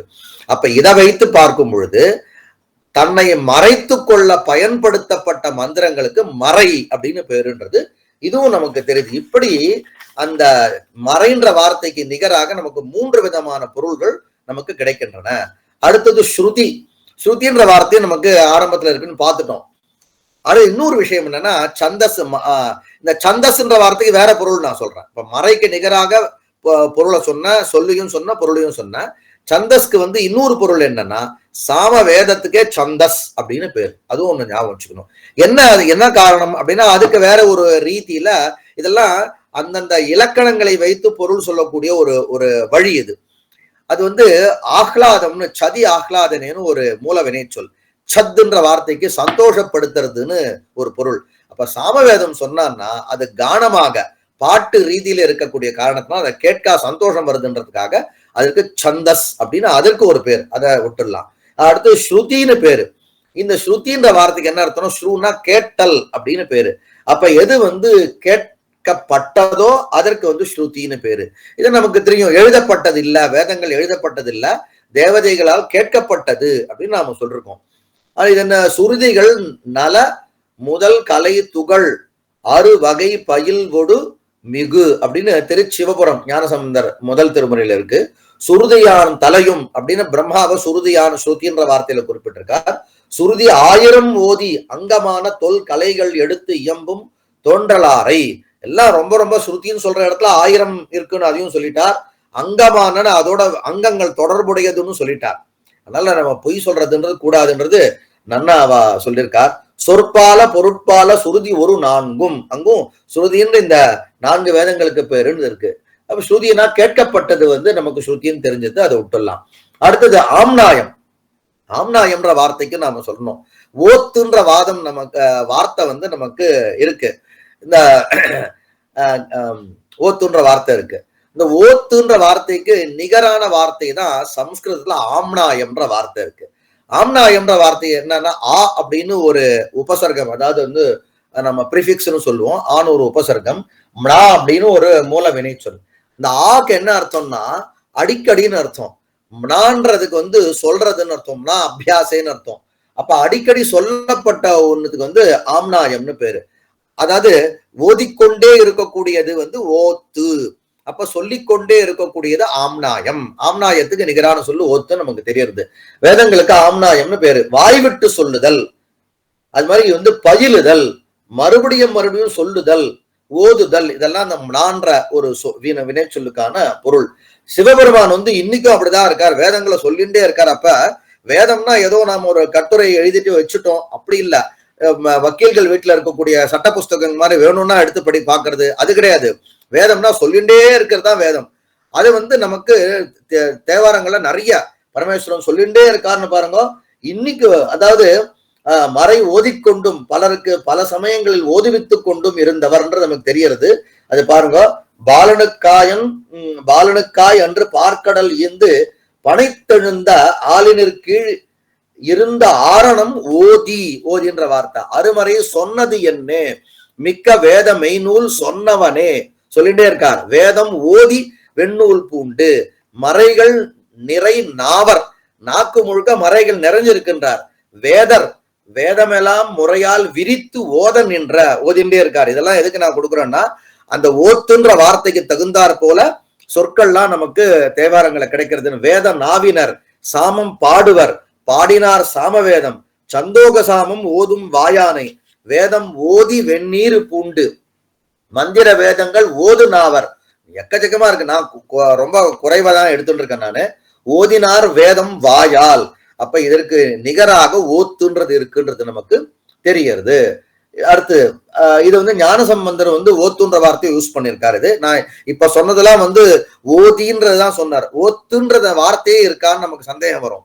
அது ஞானசம்பந்தர் எங்க திரு குடமூக்குல ஓத்து அரவங்களோடும் ஒலி காவிரி ஆர்த்து அயலேன்னு ஓத்துன்ற வார்த்தையும் உபயோகப்படுத்திருக்கார். அப்புறமா இந்த ஆம்நாயங்களை அடுத்த வார்த்தை சொல்லி தந்திருக்காருன்ற விஷயம் பாருங்க. நால்வேதம் ஆளின் கீழ் இருந்து அருளி அமரர் வேண்ட, ஆளின் கீழ் இருந்து ஆரணம் ஓதி அணிபெரு வடமர நிழலில் அமர்வடும் அடியினை இருவர்கள் பணிதரு அறநெறி மறையொடும் அருளிய. இப்படி இருக்கா. அரியன அங்கம் எல்லாம் சொல்லி கொடுத்திருக்கார், வாயை விட்டு சொல்லி கொடுத்திருக்கார். அரியன அங்கம் வேதம் அந்தனருக்கு அருளும் வைத்தார். இப்படி பல இருக்கு. இப்ப அடுத்தது இந்த இவர் மட்டும் இல்லாம இவரை சார்ந்திருக்கக்கூடிய சைவத்தை சார்ந்திருக்கக்கூடிய பக்தர்கள் இல்லாம வேதம் சொன்னாங்க. அவங்க சொன்னாங்க எங்களுக்கு தொடர்பு இல்லை ஆயிடக்கூடாதுன்றதுக்காக அது சொல்றாங்க. வேதம் பயின்றேத்தி புலன்கள் தமை வென்றார். அச்சா கலியான் மலி மறையோர் அவர் கருதி தொழுது ஏத்த நான் மலரால் நல் இருக்கு மந்திரம் கொண்டு ஒன்றி வழிபாடு செயலுற்றான்னு சொல்லிட்டு பூஜையே பண்ணிருக்காருன்னு இருக்கு. வேதங்கள்னால பூஜை பண்ணலாம்னு சொல்லியிருக்கார் அவர். மறையாயின பல சொல்லி உன் மலர் சார்ந்தவை கொண்டு முறையான் மிகு முனிவர் தொழு முதுகுன்றம் அடைவோமே. அடுத்தது நிறைய வேதியர்கள்லாம் இறைவனை பூஜை செய்திருக்கிறார் அப்படின்ற விஷயம். இது வேற தலைப்பு, அதுக்கு நான் சொல்லணும். பொய்மொழியா மறையோர்கள் ஏத்த புகழி செய்தவ நான்மறையோர்கள் ஏத்தும் சீர்கோன். அதாவது வேதம் படித்தவர்கள்லாம் அந்த ஊர்ல இருந்தார்கள், ஆனா கோவிலுக்கு வரல அப்படின்னு இல்ல. அவர்களும் கோயிலுக்கு தெய்வத்தை வழிபட்டார்ன்றதையும் அவங்க ஊர்ஜிதப்படுத்துறாங்க. அங்கமும் வேதமும் ஓதும் அவர் அந்தனர் நாளும் அடிப்பறவ அப்படின்னு வருது. பன்மறையோர் அவர் தாம் பரவ இப்படி இருந்து அங்க முழுக்க வேதியர்கள் இருந்தா அப்படின்றதுக்கு நான்மறையோர் மிழலை கலிகடி அந்தனர் ஓம புகையார் கனமுகில் போன்ற. இன்னைக்கு நான் அவர்கிட்ட சொல்லிட்டு இருந்தேன். வைதிக சம்பிரதாயம் நமக்கு இருக்குன்றதுக்கு அந்த நெல் சமிதையோடு புல் பரப்பி அப்படின்னு திருவிழிமேலையில ஞானசம்பந்தர் குறிப்பிடுறார். ஹோமம் பண்ணும் பொழுது சுத்தி எல்லா பக்கமும் புற்கள், அதாவது தர்பைகளை பரப்பி போட, அதுக்கு பரிஸ்தரணம்னு பேரு. பரப்புதல்ற வார்த்தைக்கே பரிஸ்தரணம். அந்த பரிஸ்தரன்ற வார்த்தைக்கு நேர் பொருள்னா ஸ்திரு அப்படின்னு ஒரு வினைச்சொல், அதுக்கு பரப்புறதுன்னு பேரு. ஸ்திருன்ற அது பரிஸ்தரணம் அப்படின்னா அக்னியை சுற்றி தர்பைகளை பரப்பி வைத்தல். அவருக்கு தேவாரத்துல நெல் பரப்பின்றார் அவர். நெல் சமிதையோடு புல் பரப்பின்றார். அதனால அப்படியே அவ மொழிபெயர்த்திருக்கான்னு தெரியறது. நான்மழையோர் மிழலை, அது மாதிரி கலிகடி அந்தனை, இன்னும் இதெல்லாம் நிறைய இருக்கு. அடுத்தது இறைவனே வேத ஸ்வரூபம்னு அப்படியும் இருக்கு, அதுவும் ரெண்டு இடத்துலயும் இருக்கு. மறையானை மறை ஸ்வரூபமாவே இருக்கார். இறைவனை மறையவனை என் குணத்தினானை பண் ஒளி சேர் நான் மறையான். ஒரு வேதமா இருக்காருன்னா அதுக்கு ஏதாவது கதை கட்டிட போறாங்களேன்னு பயந்து நான்மறை ஸ்வரூபமாக அவர் இருக்காருன்னு. அதர்வன வேதம் இந்த சம்பிரதாயத்துல இல்ல, அதர்வன வேத அப்படின்னு. அதனால பண் ஒளி சேர் நான் மறையான் பண் நிலாவும் மறை பாடலினான் அந்தணன் வேதியன் ஆரியன் சாமவேதர். எல்லா வேத ஸ்வரூபமாகவும் வெறும் ரிக்வேதி தான் ரிக்வேதர் சேர்ந்தவர் அப்படின்னு சொல்ற சாமவேதமாகவும் இருக்காருனார். சாமவேதர் வேத கீதன் வேதாந்தன். வேதாந்தம் பொதுவா இன்றைய தினம் வேதாந்தம்னாலே அத்வைத வேதாந்தம் அப்படின்னு ஒரு பரப்பு இருக்கு. அதுக்கு காரணம் என்னன்னா, ஒரு சித்தாந்தம் பரவி இருக்கிறது தான் காரணம். ஒரு சித்தாந்தம் பிற்பாடு வந்த சித்தாந்தம் பரவி இருக்கும் பொழுது அப்ப முற்பாடு வந்த சித்தாந்தம் புதுசு போல எல்லாருக்கும் காட்சி கொடுக்கும். அது ஒன்றும் பண்ண முடியாது. அதனால வேதாந்தன்ற வார்த்தை வந்து நமக்கும் இருக்கு, அதாவது சைவத்துக்கும் இருக்குன்றதுக்கு பாருங்க. வேதாந்தன்ற வார்த்தை வந்து ஞானசம்பந்தர் 3ஆம் திருமுறையில குறிப்பிட்டிருக்கார். இப்படி இது. அடுத்த விஷயம் வந்து வேதங்களுடைய எண்ணிக்கை. நான் சொல்லி ஒரு 10 நிமிஷத்துல முடிச்சிருவேன்னு நினைக்கிறேன். 10 நிமிஷம் எடுத்துக்கலாமா ஐயா? முடிச்சிடும் 10 நிமிஷத்துல. எடுத்துக்கோங்க. இந்த வேதங்களுடைய எண்ணிக்கை விஷயமாக அடுத்தது பண்ணணும்னு. எண்ணிக்கை முதல்ல பார்க்கும் பொழுது வேதங்கள் பலன்னு பார்த்தோம் இல்லையா? வேதங்கள் பல அப்படின்றதுக்கு சாஸ்திரங்கள்ல நூல்கள்ல பிரமாணம் இருக்கான்னு சந்தேகம் வந்துடும் நமக்கு. அதுவும் இருக்கு பாருங்க. வேதங்கள் எண்ணில் அடங்காதவை அப்படின்றதுக்கு அனந்தாகவை வேதாகா, இது வந்து ரொம்ப பிரசித்தமான ஒரு வாக்கியம். அனந்தாகனா எல்லையே அற்றது வேதங்கள் அப்படின்னு இருக்கு. இன்னைக்கு கூட வந்து அப்படியே நாம தேடி பார்க்கும் பொழுது நம்ம தென்னாட்டுல இல்லாத சில வேத சம்பிரதாயம் வடநாட்டுல இருக்கு, இல்ல கிழக்கு நாடுகள்ல இருக்கு, மேற்கு நாடு இந்தியாவுக்குள்ள இருக்குன்றத வந்து கண்டுபிடிச்சு அவளை கூப்பிட்டு அவளெல்லாம் வந்து தனியா நீங்க எல்லாம் வேதம் படிக்கணும்னு சொல்லிட்டு ஊக்குவிச்சு எல்லாம் நடந்துட்டு இருக்க காரியம் எல்லாம் பண்ணிட்டு இருக்கா. அனந்தாகவே வேதாக, இது நமக்கு பன்மறையோரவர் தாம் பரவ மறையாயின பல சொல்லி அப்படின்ற வாதம். இது ஒரு விஷயம். அடுத்த விஷயம் வேதம் 3ன்னு ஒண்ணு இருக்கு, வேதம் 4ன்னு ஒண்ணு இருக்கு. இது வச்சுட்டு வந்து குழப்பம். அப்ப வந்து இந்த இது வேதாஸ்திரயஸ்திரயின்னு நிகண்டு சொல்றது. வேதங்கள் வந்து 3, வேதத்திற்கே திரயின்னு ஒரு பேர் இருக்கு. 3 உறுப்புகளை கொண்டவை, 3 அங்கங்களை கொண்டவை அப்படின்னு திரையின்ற வார்த்தைக்கு அர்த்தம். ஆனா இதுக்கும் 4 வேதங்கள் இருக்கா, அதுக்கும் முரண்பாடு கிடையவே கிடையாது. வேதங்கள் 3ன்னு சொன்னது வேற ஒரு கண்ணோட்டத்துல சொன்னா, வேதங்கள் 4ன்னு சொன்னது வேற ஒரு கண்ணோட்டத்துல சொன்னா, இந்த வந்து ஆனால் இதை வச்சுட்டு நாம வந்து பண்றதுன்றது சரியா இல்லை. அது என்ன அப்படின்னா, வேதங்களை வந்து ஒரு நிறைய பகுதிகளுக்கு பேர் இருக்கு. சம்ஹிதான்னு வேதத்துல ஒரு சில பகுதிக்கு சம்ஹிதான்னு பேரு, ஒரு பகுதிக்கு சாகை அப்படின்னு பேரு, ஒரு பகுதிக்கு பிராமணம்னு பேரு, ஒரு பகுதிக்கு ஆரண்யகம்னு பேரு. இப்படி பல பிரிவுகள் வேதங்களுக்குள்ள இருக்கு. இப்படி பல பிரிவு இருந்தாலும் கூட இந்த எல்லா பிரிவையும் வந்து 2க்குள்ள பிரிச்சிருவான். இப்ப நான் சொன்ன அது சம்ஹிதா, சாகா, பிராமணம், ஆரணம் இதெல்லாம் என்னன்னா 2 தலைப்புக்குள்ள பிரிச்சிருவான். என்ன தலைப்பு அப்படின்னா, முதல்ல நாம பார்த்தோம் வேதங்கள் எதுக்கு வந்திருக்கு அப்படின்னா, இந்த இவர்களுக்கு, இந்த பிராமணர்கள் போன்றவர்களுக்கு என்னன்னா கர்மாவை நீ பண்ணணும். கர்மான்ற வார்த்தைக்கு யாகங்கள்னு நம்ம மனசுல வாங்க. கர்மானா யாகங்கள். கர்மா பிற்காடு கர்மா செய்தா அப்படின்னா உடனே நாம வந்து செய்யும் தொழிலே தெய்வம் அப்படின்ற மாதிரி கொஞ்சம் ஒரு மாதிரி டிவியேட் ஆகிட்டு ஒரு மாதிரி எங்கோ போயிட்டோம் நாம. ஆனா அங்க கர்மான்னு சொல்றது வந்து வேதத்துல இருக்கக்கூடிய யாகங்கள் தான் பிரதானமா கர்மான்னு சொல்றது. அந்த கர்மாவை வந்து மக்களுக்கு சொல்லும் பொழுது 2ஆ வேதம் பிரிச்சுக்கிறது. ஒண்ணு என்னன்னா, இதை பண்ணு அப்படின்னு விதி வாக்கியங்கள், அதை விதிக்கக்கூடிய ஒரு பகுதி இருக்கு. அந்த பகுதிக்கு பிராமணம்னு பேரு.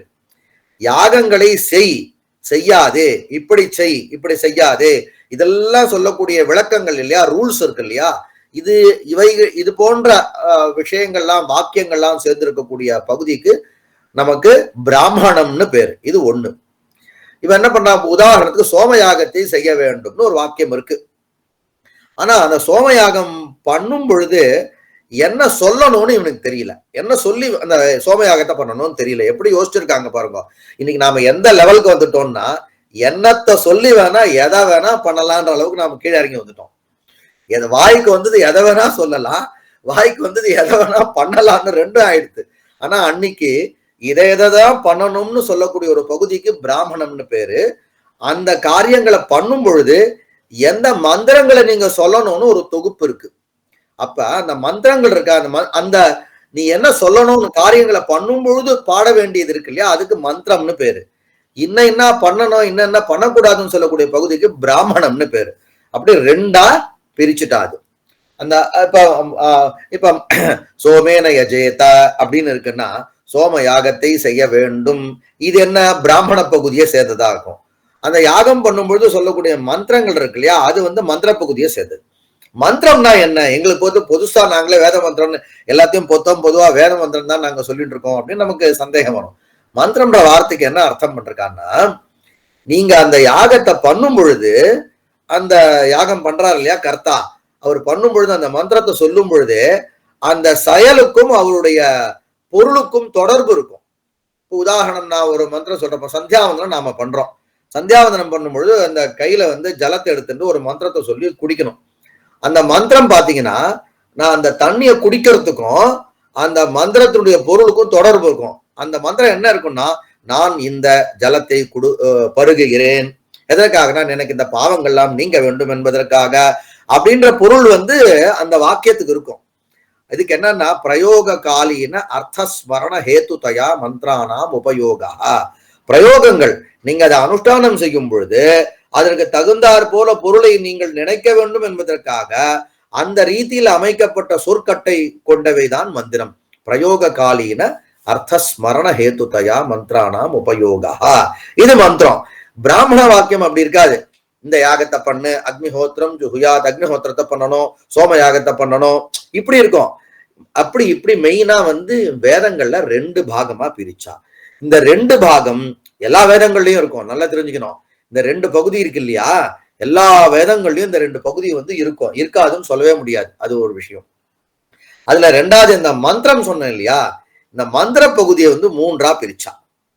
மந்திர பகுதி என்ன 3ஆ பிரிச்சானா, ஒரு சில மந்திரங்கள் பொருளுக்கு தகுந்தாற் போல பாத கட்டமைப்பு, பாதம் நாம சொல்லுவோம், 4 வரின்னு சொல்றோம் தமிழ்ல, அத பாதம்னு சம்ஸ்கிருதத்துல சொல்லுவா. ஒரு ஸ்லோகம், ஒரு செய்யுள் இருக்குன்னா 4 வரின்னா முதல் பாதம், 2ஆம் பாதம், 3ஆம் பாதம், 4ஆம் பாதம்னு பாதமா பிரிப்பா. அப்ப பொருளுக்கு தகுந்தாற் போல அந்த பாதங்களை பிரிக்கிறது, பொருளுக்கு அது மாதிரி அந்த எண்ணிக்கை சந்தஸ் யாப்பு இலக்கணத்துக்கு உட்பட்டு சில மந்திரங்கள்லாம் இருக்கும். அந்த மந்திரங்களுக்கு ரிக்கு மந்திரங்கள்னு பேரு. ரிக்கு மந்திரங்கள்னு பேரு.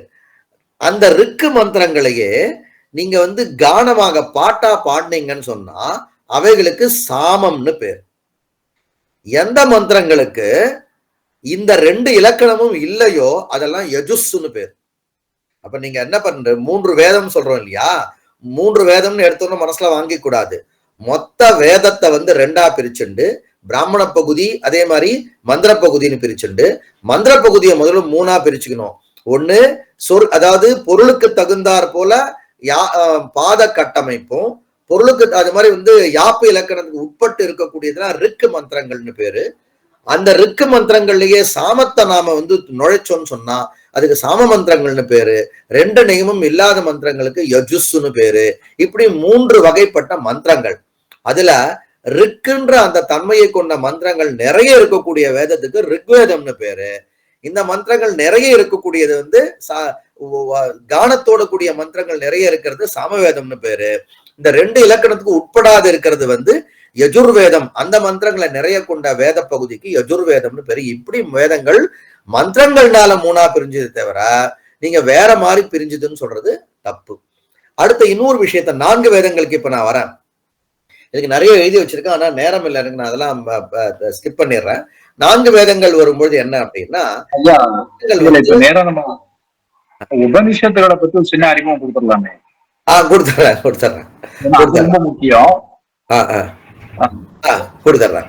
இப்ப அடுத்தது இந்த யாகங்களுக்கும் இதுக்கு ஒரு தொடர்பு உண்டு. அதுல ரிக்வேதம் இருக்குல்ல, யாகங்கள்ல மொத்தமா 4 பேர் யாகங்களை முக்கியமானவர்கள், 4 கணங்கள்னு சொல்வா. அதுல அத்வர்யுகணம், அது மாதிரி ஹோத்ருகணம், ஹோத்ருகணம், அத்வர்யுகணம், உத்காத்ருகணம், பிரம்மகணம்னு 4ஆ பிரிப்பா. யாகங்களை தெய்வங்களை கூப்பிடுறதுக்கு அப்படின்னு ஒரு கூட்டம் இருக்கும். அவங்களுக்கு அவர்கள் ஒரு கூட்டம். அடுத்தது 2வது கூட்டம் அப்படின்னா அந்த தெய்வத்துக்கு ஹோமம் பண்ணக்கூடியது அப்படின்னு அது ஒரு கூட்டம். அடுத்தது அந்த தெய்வத்தை சந்தோஷப்படுத்தக்கூடியது இல்லையா, அது ஒரு கூட்டம். இதுல இந்த தெய்வங்களை கூப்பிடக்கூடியது இருக்கு இல்லையா, அந்த கணத்துக்கு கூட்டத்துக்கு ஹோத்ரு கணம், ஹோதான்னு பேரு. அவர்கள் எந்த வேதத்தை சார்ந்தவர்கள்னா ரிக்வேதத்தை சார்ந்தவர்களா இருப்பா. அடுத்த தெய்வங்களை சந்தோஷப்படுத்தி அனுப்பி வைக்கக்கூடியது இருக்கு இல்லையா, அதை சார்ந்தவர்கள் சாமவேதம். சாமன்ற வார்த்தைக்கு அப்படி ஒரு அர்த்தம் உண்டு. அதாவது முடியும்படி செய்தல் அப்படின்ற சாமன்ற வார்த்தைக்கு அப்படி ஒரு பொருள் உண்டு. அவர்கள் இப்படி இல்லாம இந்த ஹோமம் ஹவிஸ் பாகத்தை கொடுக்கக்கூடியவர்களுக்கு அவருக்கு அத்வர்யுகணம்னு பேரு. இப்படி 3 பேர் 3 வேதத்தை சார்ந்தவர்கள். இவங்க ஒழுங்கா பண்றாங்களான்னு கவனிக்கிறதுக்கு ஒருத்தர் இருப்பார், அவருக்கு பிரம்மான்னு பேரு. அவரை சார்ந்து இருக்கக்கூடிய வேதம் அதர்வண வேதம். அப்படி இந்த ஹோமத்தில் இருக்கக்கூடிய யாகத்தினுடைய வரிசையில பார்த்தா வேதங்கள் 4. மந்திரங்களுடைய பிரிவுல பார்த்தா நமக்கு இது நிறைய பிரமாணங்கள் இருக்கு. இதுல நிறைய சாமவேதம், பெருந்து உகப்பானை, சாமவேத கந்தர்வம் விரும்பமே, யஜுர்வேதத்துக்கும் நிறைய ஆரண்யகம்ன்ற வார்த்தை, யஜுர்வேதத்தை மனசுல வச்சுட்டு ஆரண்யகம்ன்ற வார்த்தை அவர் பேசியிருக்கார். எல்லாம் நிறைய இருக்கு. வேதங்கள் 4ன்ற விஷயம் நமக்கு ஆகமங்கள்லயும் இருக்கு. வேதத்திலே 4 வேதம் 4ன்ற வேதத்துல இல்ல இல்லையா, வேதத்திலே இருக்கு. ரிச்சாம் பிராச்சி மகதி திகுச்சத்தின்னு ஒரு யஜுர்வேத மந்திரம் 4 வேதங்களுடைய வார்த்தையை அது அப்படியே சொல்றது. ரிச்சாம் பிராச்சி மகதி திகுச்சதே தட்சிணாமாஹுர் யஜுஷாம் அபாராம் சாம்னா முதீச்சி மகதி திகுச்சதே அதர்வனாம் அங்கிரசாம் பிரதீச்சின்னு 4 வேதங்களுடைய வார்த்தைய யஜுர்வேதமே குறிப்பிடுறது. ஆகமங்கள் இல்லைன்னா ஆகமத்திலையும் அதே மாதிரி இருக்கு. சதாசிவோஹி பகவான் மந்திரதந்திரம் அபாலயத்து ரிக்யுஜு சாமாதர்வாணி புருஷாதி ஆனனோத்பவாஹா அப்படின்னு 4 முகங்கள்ல இருந்து 4 வேதங்கள் வந்தது. ஈசான முகத்துல இருந்து சைவாகமம் வந்ததுன்னு நமக்கும் 4 வேதங்கள் அப்படி இருக்கு. இப்படிப்பட்ட வேதங்கள், இந்த வேதங்கள் நான் 4 பகுதியெல்லாம் சொன்னேன். இல்ல ஒரு பகுதிக்கு உபனிஷத்துன்னு பேருன்னு சொன்னேன். உபனிஷத் அப்படின்னா இப்ப நான் வேதங்கள் 2ன்னு போது அறத்தை தர்மத்தை, அறம்னா தர்மம், தர்மத்தை நமக்கு சொல்லிக் கொடுக்கக்கூடியது வேதம்னு, வேதத்துல இருந்து தர்மம் பெறப்படுறதுன்னு, வேதத்துல இருந்து இறைவன் பெறப்படுறான்னு சொன்னோம் இல்லையா. அந்த இறைவனை பத்தி நமக்கு கொடுக்கக்கூடிய ஒரு பகுதினா அதுதான் உபனிஷத்து. அப்ப உபனிஷத் சொல்லக்கூடிய, உபனிஷத்து என்று அழைக்கக்கூடிய வேத பகுதியினால நமக்கு சுட்டி காண்பிக்கப்படக்கூடியவர் யார் அப்படின்னா அது இறைவன், அவருக்கு பிரம்மம்னு பேரு. வேத பகுதியினால நமக்கு கிடைக்கூடிய, பாக்கி இருக்கக்கூடிய வேத பகுதியினால கிடைக்கக்கூடியவர் நமக்கு தர்மம்னு பேரு. இப்ப இந்த உபநிஷத்துக்கு தான் வேதாந்தம்ன்ற வார்த்தையும் பேரு. அதாவது வேதத்தை ஒரு மரம் அப்படின்னு சொன்னான்னா அந்த மரத்தினுடைய நுனி பாகமாக இருக்கக்கூடிய தளிர் போன்று இருக்கக்கூடிய ஒரு பகுதியை வேதாந்தம். அதுக்குதான் ரகசியம்னு பேருன்னு நான் சொன்னேன். வேதத்துடைய முடிவு அப்படின்னு சொன்னேன். சுருதி அந்தம் அப்படின்ற பேரும் இருக்க. உபனிஷத்துக்கள் பெறும்பொழுது உபனிஷத்துக்கள் எங்க இருக்குன்னா நிறைய உபனிஷத்து, தச உபனிஷத்துக்கள்னா 10 உபனிஷத்துக்களுக்கு உபனிஷத்துல என்ன வரும் அப்படின்னா பிரம்மத்தை பத்தியான விஷயங்கள் வந்துடும்.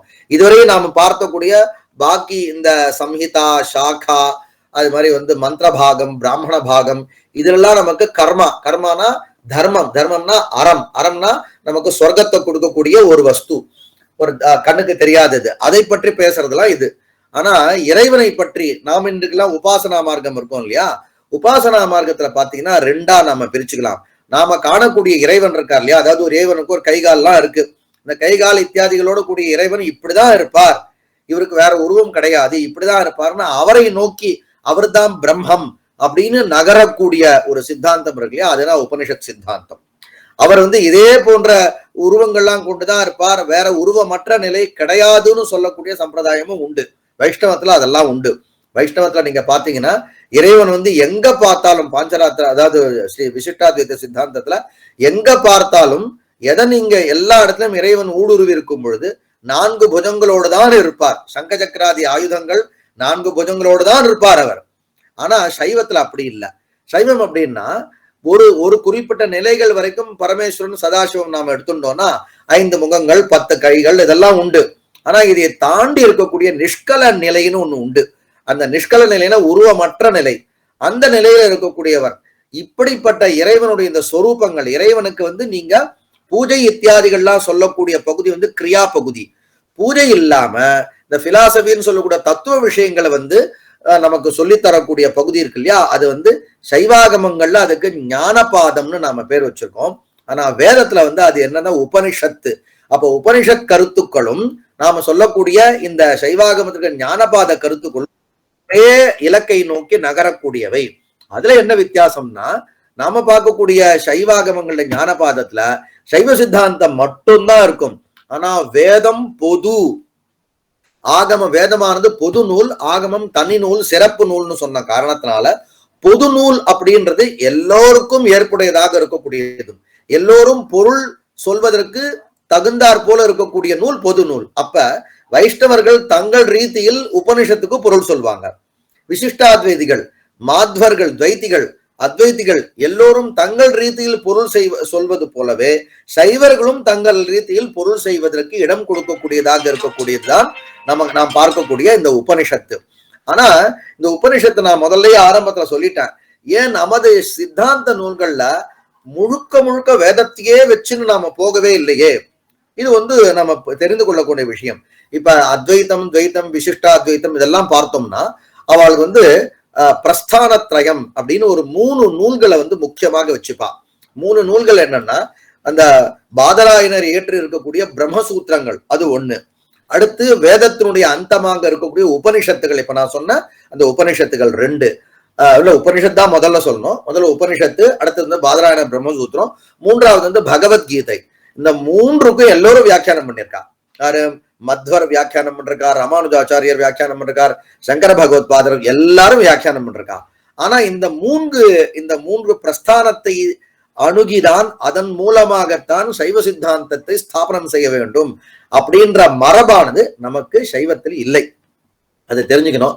ஆனா ஏன் இல்லைன்ற காரணத்தை நாம சொல்லணும். ஏன்னா நாம என்ன 5ஆக பிரித்து நம் மேல் நிலையில வந்து நாம மந்திர தந்திரம் சொல்லக்கூடிய சைவாகமங்களை மேல் பிரமாணமாக வைத்திருக்கக்கூடிய காரணத்தினால அதை எடுத்திருக்கோம். ஆனால் இங்க பார்க்கக்கூடிய உபனிஷத்துக்கு சைவ சித்தாந்தம் விரோதமா, சண்டை இல்லைன்றதுதான் நமக்கு பல பெரியவர்கள்லாம் நிலைநாட்டி இருக்கிறார்கள். அதுல வந்து கொஞ்சம் ஜாகிரதையா பார்க்கணும். அதாவது நாம் பார்த்த வரைக்கும் அகோர சிவாச்சாரியாருடைய அந்த பரம்பரையில நிறைய வேத மந்திரங்களையோ உபனிஷத் மந்திரங்களையோ ரொம்ப ரேரா எடுத்திருக்கார். இந்த நான் சொன்ன இந்த யோவேதாது ஸ்வர புரோக்தா இது மாதிரி மந்திரங்களை வந்து ரொம்ப ரேரா எடுத்திருக்கார்.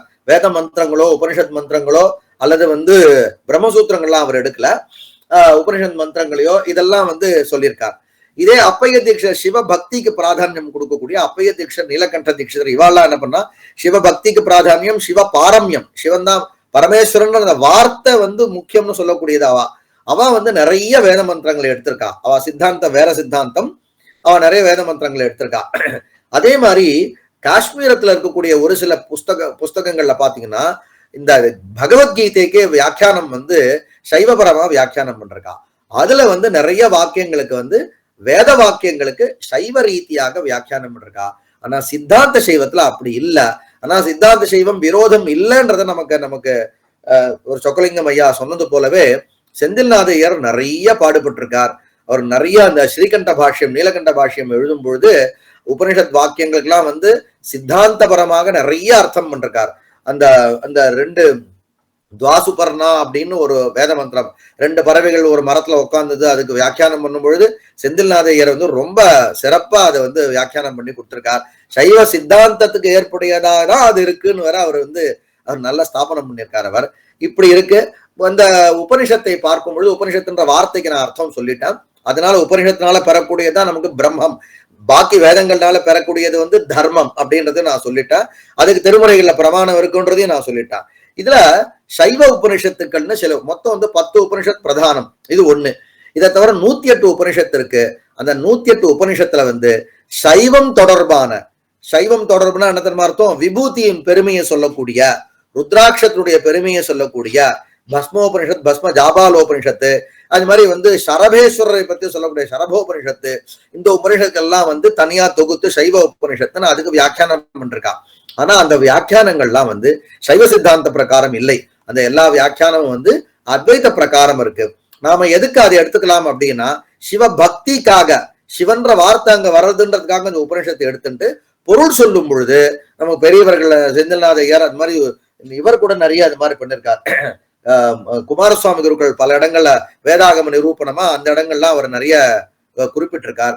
அந்த நூல்கள்லாம் எடுத்து நாம பண்ணணும். இப்படி நம்ம மரபு எவ்வாறு இருக்கிறது, வேதத்தை வேதத்தை ஒட்டி செல்லக்கூடிய, வேதத்தை மட்டுமே நம்பி சித்தாந்தத்தை ஸ்தாபனம் செய்யாத, தனக்கென்று தனியாக ஆகமங்களை பிரமாணமாக கொண்ட ஒரு மதம் வைதிக சைவ மதம் என்றால் நமது மதம் என்று சொல்லி இன்னும் நிறைய விஷயம் அவர் எதிர்பார்த்தார். ஆனா முடிந்த அளவுக்கு சில விஷயங்கள் எல்லாம் ஒரு முன்னுரையாக சொல்லியிருக்கிறேன். இந்த எதிர்காலம் கேட்ட அனைவருக்கும் எனது மனமார்ந்த நன்றிகளை தெரிவித்துக் கொண்டு, இந்த வாய்ப்பினை அளித்தமைக்காக நமது ஐயா அவர்களுக்கு மனமார்ந்த நன்றியை தெரிவித்துக் கொண்டு, மேற்கொண்டு ஏதாவது நேரங்கள் இருந்ததுன்னா நான் வந்து இதை பேசுறதுக்கு முற்படுகிறேன் என்று தெரிவித்துக் கொண்டு நமஸ்காரங்களை தெரிவித்துக் கொண்டு நமஸ்காரம். மகிழ்ச்சி. இப்ப நம்ம அந்த தொகுப்புரை வந்துடலாம். ஐயா வந்து முதல்ல தொடக்கத்திலேயே மிக தெளிவாக ஒரு விஷயத்த சொன்னாங்க. நாம வந்து சித்தாந்த சைவத்துல நாம வந்து இந்த உலகத்தை 5 அடுக்குகளாக பிரிச்சிருக்கிறோம். நிவர்த்திகளை, பிரதிஷ்டைகளை, வித்யாக்களை, சாந்திகளை, சாந்தீதீத கலை என்ற 5 கலையாக பிரித்து கொண்டு இந்த 5க்குமான சாத்திர நூல்கள் என்ன இருக்கின்றன அப்படின்ற பிரித்து கொண்டார்கள். இல்ல நிவர்த்தி கலையில லௌகீகமும், பிரதிஷ்ட கலையில வைதீகமும், வித்யா கலையில அத்தியாத்மிகமும் சாந்தி கலையில அதிமார்க்கமும் சாந்தியாதி கலையில சித்தாந்தமும் இருக்கிறதுனால நாம ஏன் வேதம் அல்லது உபனிஷத் சார்ந்த விளக்கங்களுக்கு உள்ள போகாம ஆகம ரீதியாகவே நாம எல்லாவற்றையும் பொருள் கொண்டோம் என்று மிக தெளிவாக சொன்னாங்க. வேதத்திற்கும் ஆகமத்திற்கும் விரோதம் இல்லை என்பதற்கான மேற்கோள்கள் சிலவற்றை காண்பித்தார்கள். வேதத்திலேயே ஓங்கார ரூபமாக ஈஸ்வரன் இருக்கிறான் என்பதற்கான வார்த்தைகளையும் அவர்கள் சொன்னார்கள். பொதுவாக நமக்கு இருக்கக்கூடிய உயிர்கள் இறைவனை அடைவதற்கான வழிகளிலே கர்ம மார்க்கம், உபாசனா மார்க்கம், பக்தி மார்க்கம், ஞான மார்க்கம், யோக மார்க்கம், நாமஸ்மரணை என்று பல வழிகள் இருப்பதாகவும் அதை எல்லாவற்றையும் வேதம் தனித்தனியாக விரித்து காட்டுவதாகவும் சொல்லியிருந்தார்கள். இதுல மிக முக்கியமாக இறைவனுடைய 5 முகங்களில் இருந்து மீமாம்சை முதலான ஒவ்வொரு மதங்களும் தோன்றியதை மிக அருமையாக சுட்டி காட்டினார்கள். அதில் நாம் கவனிக்க வேண்டியது, ஒரு முகத்திலிருந்து பௌத்தம், பாஞ்சராத்திரம், வேதாந்தம் என்ற 3 மதங்கள் வந்ததாக காமிக ஆகமத்திலே மிக முக்கியமான ஒரு குறிப்பு இருக்கிறது. அதனுடைய 5வது முகமான நம்முடைய ஈசான முகத்திலிருந்து சித்தாந்த சைவம் என்ற அற்புதமான சைவ சித்தாந்த மதம் நமக்கு இறைவன் உருவாக்கி கொடுத்தான் என்ற விஷயத்தை ஐயா சொன்னார்கள். வைதிகம் என்ற சொல்லுக்கு காமிகம் வேதபாகிய விரோதி என்று மிக அருமையாக சொல்லி இருக்கிறது என்று அற்புதமாக எடுத்து காட்டினார்கள். சோ அதன் பிறகு இறைவன் வேத வடிவினராக, வேதத்தை சொல்லிக் கொடுப்பவனாக, வேதத்தை ஓதும் அந்தணனாக இருப்பதை திருமுறைகளில் இருந்து சரமாரியாக என்ன சொல்ற அமிர்த வர்ஷினியாக அவர்கள் பொழிந்தார்கள். அது அவருடைய நூல்களை நானே வாசித்திருக்கிறேன். அதோட மேற்கோள்கள் உண்மையிலே அற்புதமான ஒரு மேற்கோள்கள். அவற்றுக்கான அர்த்தங்களை நாம் இது போன்ற வேதம் அறிந்த, ஆகமம் அறிந்த பண்டிதர்கள் வாயிலாக நாம் கேட்பதன் மூலமாகத்தான் பல சந்தேகங்கள் தெளிவடைகின்றன. அருமறை மறை விளக்கம் இல்லாத பாவிகள் மறையாயின பல சொல்லி நான்மறையோ, அதன் பிறகு ஆரங்கம், ஐவேள்வி, இணைந்த 4 வேதம். முக்கியமான குறிப்பு அது. பஞ்சமகா யஜ்ஞங்களை பற்றிய மிக சொற்பமான குறிப்புகள் அது ஒன்று நமக்கு. அதன் பிறகு சொற்பால பொருட்பால சுருதி ஒரு நான்கு. சுருதி என்ற வார்த்தையை நம்முடைய ஆச்சாரியர்கள் நேரடியாகவே பயன்படுத்தி இருக்கிறார்கள் என்ற வார்த்தை. இருக்கு, ஆரணம், சந்தோக, சாமம் என்ற வார்த்தை. அதன் பிறகு காரணாகமத்திலே சைவத்தை நிறுவியவன் சிவருமானே என்ற நேரடியான அந்த வார்த்தைகளையும் சொன்னார்கள். வேதத்தினுடைய மிக முக்கியமான நோக்கம் என்னவென்றால் தர்மத்தை நிலைநாட்டுவது, தர்மத்தை உயிர்களுக்கு காட்டுவது. ஏனென்றால் இந்த திருமுறைகள் இறைவனை அறவடிவானவன், நீதி வடிவானவன் என்றே திரும்ப திரும்ப சொல்கின்றன. அறத்தை விட்டு பிறழ்ந்தால், நீதியை விட்டு பிறழ்ந்தால் உயிர்கள் முன்னேற முடியாது, இறைவனை நோக்கி நகர முடியாது என்பதை வேதம் மிக தெளிவாக சொல்லுகிறது. திருமூலரும் வேதத்தை விட்டு அறம் இல்லை என்று தெளிவாகவே சொல்லியிருக்கிறார். அறநெறி மறை அறங்களரும் 4 வேதம் என்ற அற்புதமான அந்த வார்த்தைகளை மேற்கோள் காண்பித்தார்கள். 4 முனிவர்களுக்கு வடவாளின் கீழ் இருந்து இறைவன் உபதேசம் அருளியதை பல்வேறு மேற்கோள்களை காண்பித்து ஐயா சொல்லியிருந்தார்கள். வேதத்தால் நியமிக்கப்பட்டது தர்மம் என்பதை திரும்ப வலியுறுத்தினார்கள். வேதம் என்ற சொல்லுக்கு அறியப்பட்டது, உணரப்பட்டது என்பதையும் திருமுறையிலிருந்து நேரடியான ஒரு மேற்கோளை காண்பித்தார்கள். அதுல மிக முக்கியமான ஒரு விஷயம், தெய்வ மறை என்பதை என்ற சொல்லுக்கான ஒரு பொருள். பிரத்யட்சத்தாலும் அனுமானத்தாலும் காண முடியாத பொருளை காட்டுவது வேதம் என்பதை காட்டுவதற்காக தெய்வ மறை, தெய்வத்தை காட்டும் மறை அப்படின்ற அந்த விரித்து பொருள் சொல்லி மிக அற்புதமாக ஐயா சொல்லியிருந்தார்கள். அப்புறம் இந்த உலகம் தொடர்பான எல்லா பொருட்களையும் தருவது அல்லது தருவதற்கான வழியை காட்டுவது வேதம் அப்படிங்கிற அந்த அப்பொருள் உள்ள அந்த வார்த்தையும் ஐயா சொன்னார்கள். அதன் பிறகு மறை பொருள்களை விளக்குவது மறை. மறை என்ற சொல்லுக்கான பொருட்களை அர்த்தத்தை சொல்லும் பொழுது மறை பொருள்களை விளக்குவது மறை. மறை என்ற சொல்லுக்கு கண்ணால் காண முடியாத பொருள், அது 2 பொருள் தான். ஒன்று அறம், இன்னொன்று இறை, தர்மம், பிரம்மம் என்ற 2 சொல்லை சொன்னார்கள். மறை என்ற சொல்லுக்கு உபனிஷத் என்ற சொல்லும் பொருள் இருக்கிறது. அது பரிபாடலிலேயே பயின்று வந்திருக்கிறது என்பது சங்க பாடல்களிலே நாம் பார்க்கலாம். அது பரிபாடலிலே வேதம், மறை என்ற 2 வார்த்தைகளையும் ஒரே அடியில் அந்த புலவர் பாடியிருப்பார்.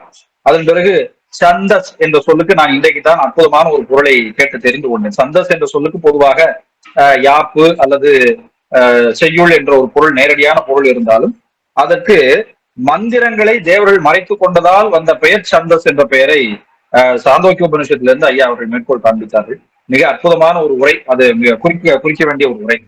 ஓத்து என்ற சொல் தமிழிலே திரும்ப திரும்ப வேதத்தை சொல்லப்படுது. ஓதப்படுவதால் அது ஓத்து, இறைவனாலும் ஓதப்படுகிறது, மறைவர்களாலும் ஓதப்படுகிறது என்பதற்காக அதற்கு ஓத்து என்று பெயர். அதற்கு நேர் சொல் ஆம்நாயம் என்பது நான் இன்றுதான் கேள்விப்படுகிறேன். ஆம்நாயம் என்று சொல்லுக்கு நான் இதுவரை வேறு சில பொருட்களை கேள்விப்பட்டிருக்கிறேன். இன்று அற்புதமாக ஐயா சொன்னார்கள். அதாவது ஆம் நா என்ற என்று 2ஆக பிரித்து அதை அடிக்கடி சொல்லப்படக்கூடியது என்ற வார்த்தைக்கு நேர் ஓத்து அப்படின்னு அதுக்கு சொல்லி அதற்கு திருமுறை மேற்கோள்களையும் ஐயா காண்பித்தார்கள். நெல் சமிதையோடு புல் பரப்பி என்பதும் வேதத்தை சார்ந்த பண்பாடுதான் நம்முடைய திருமுறை பண்பாடு என்பதையும் ஐயா அதை வலியுறுத்தினார்கள். அதே போல வேதாத்ரயி என்ற சொல் உண்மையிலே ஒரு மிகப்பெரிய ஒரு சர்ச்சைக்குரிய ஒரு வார்த்தையாக தமிழிலே பார்க்கப்படுகிறது. வேதாத்ரயி என்று சொன்ன பிறகு 4 வேதங்கள் என்று ஏன் சொல்வானேன் என்று இன்று வரைக்கும் அந்த கேள்வி இருக்கிறது.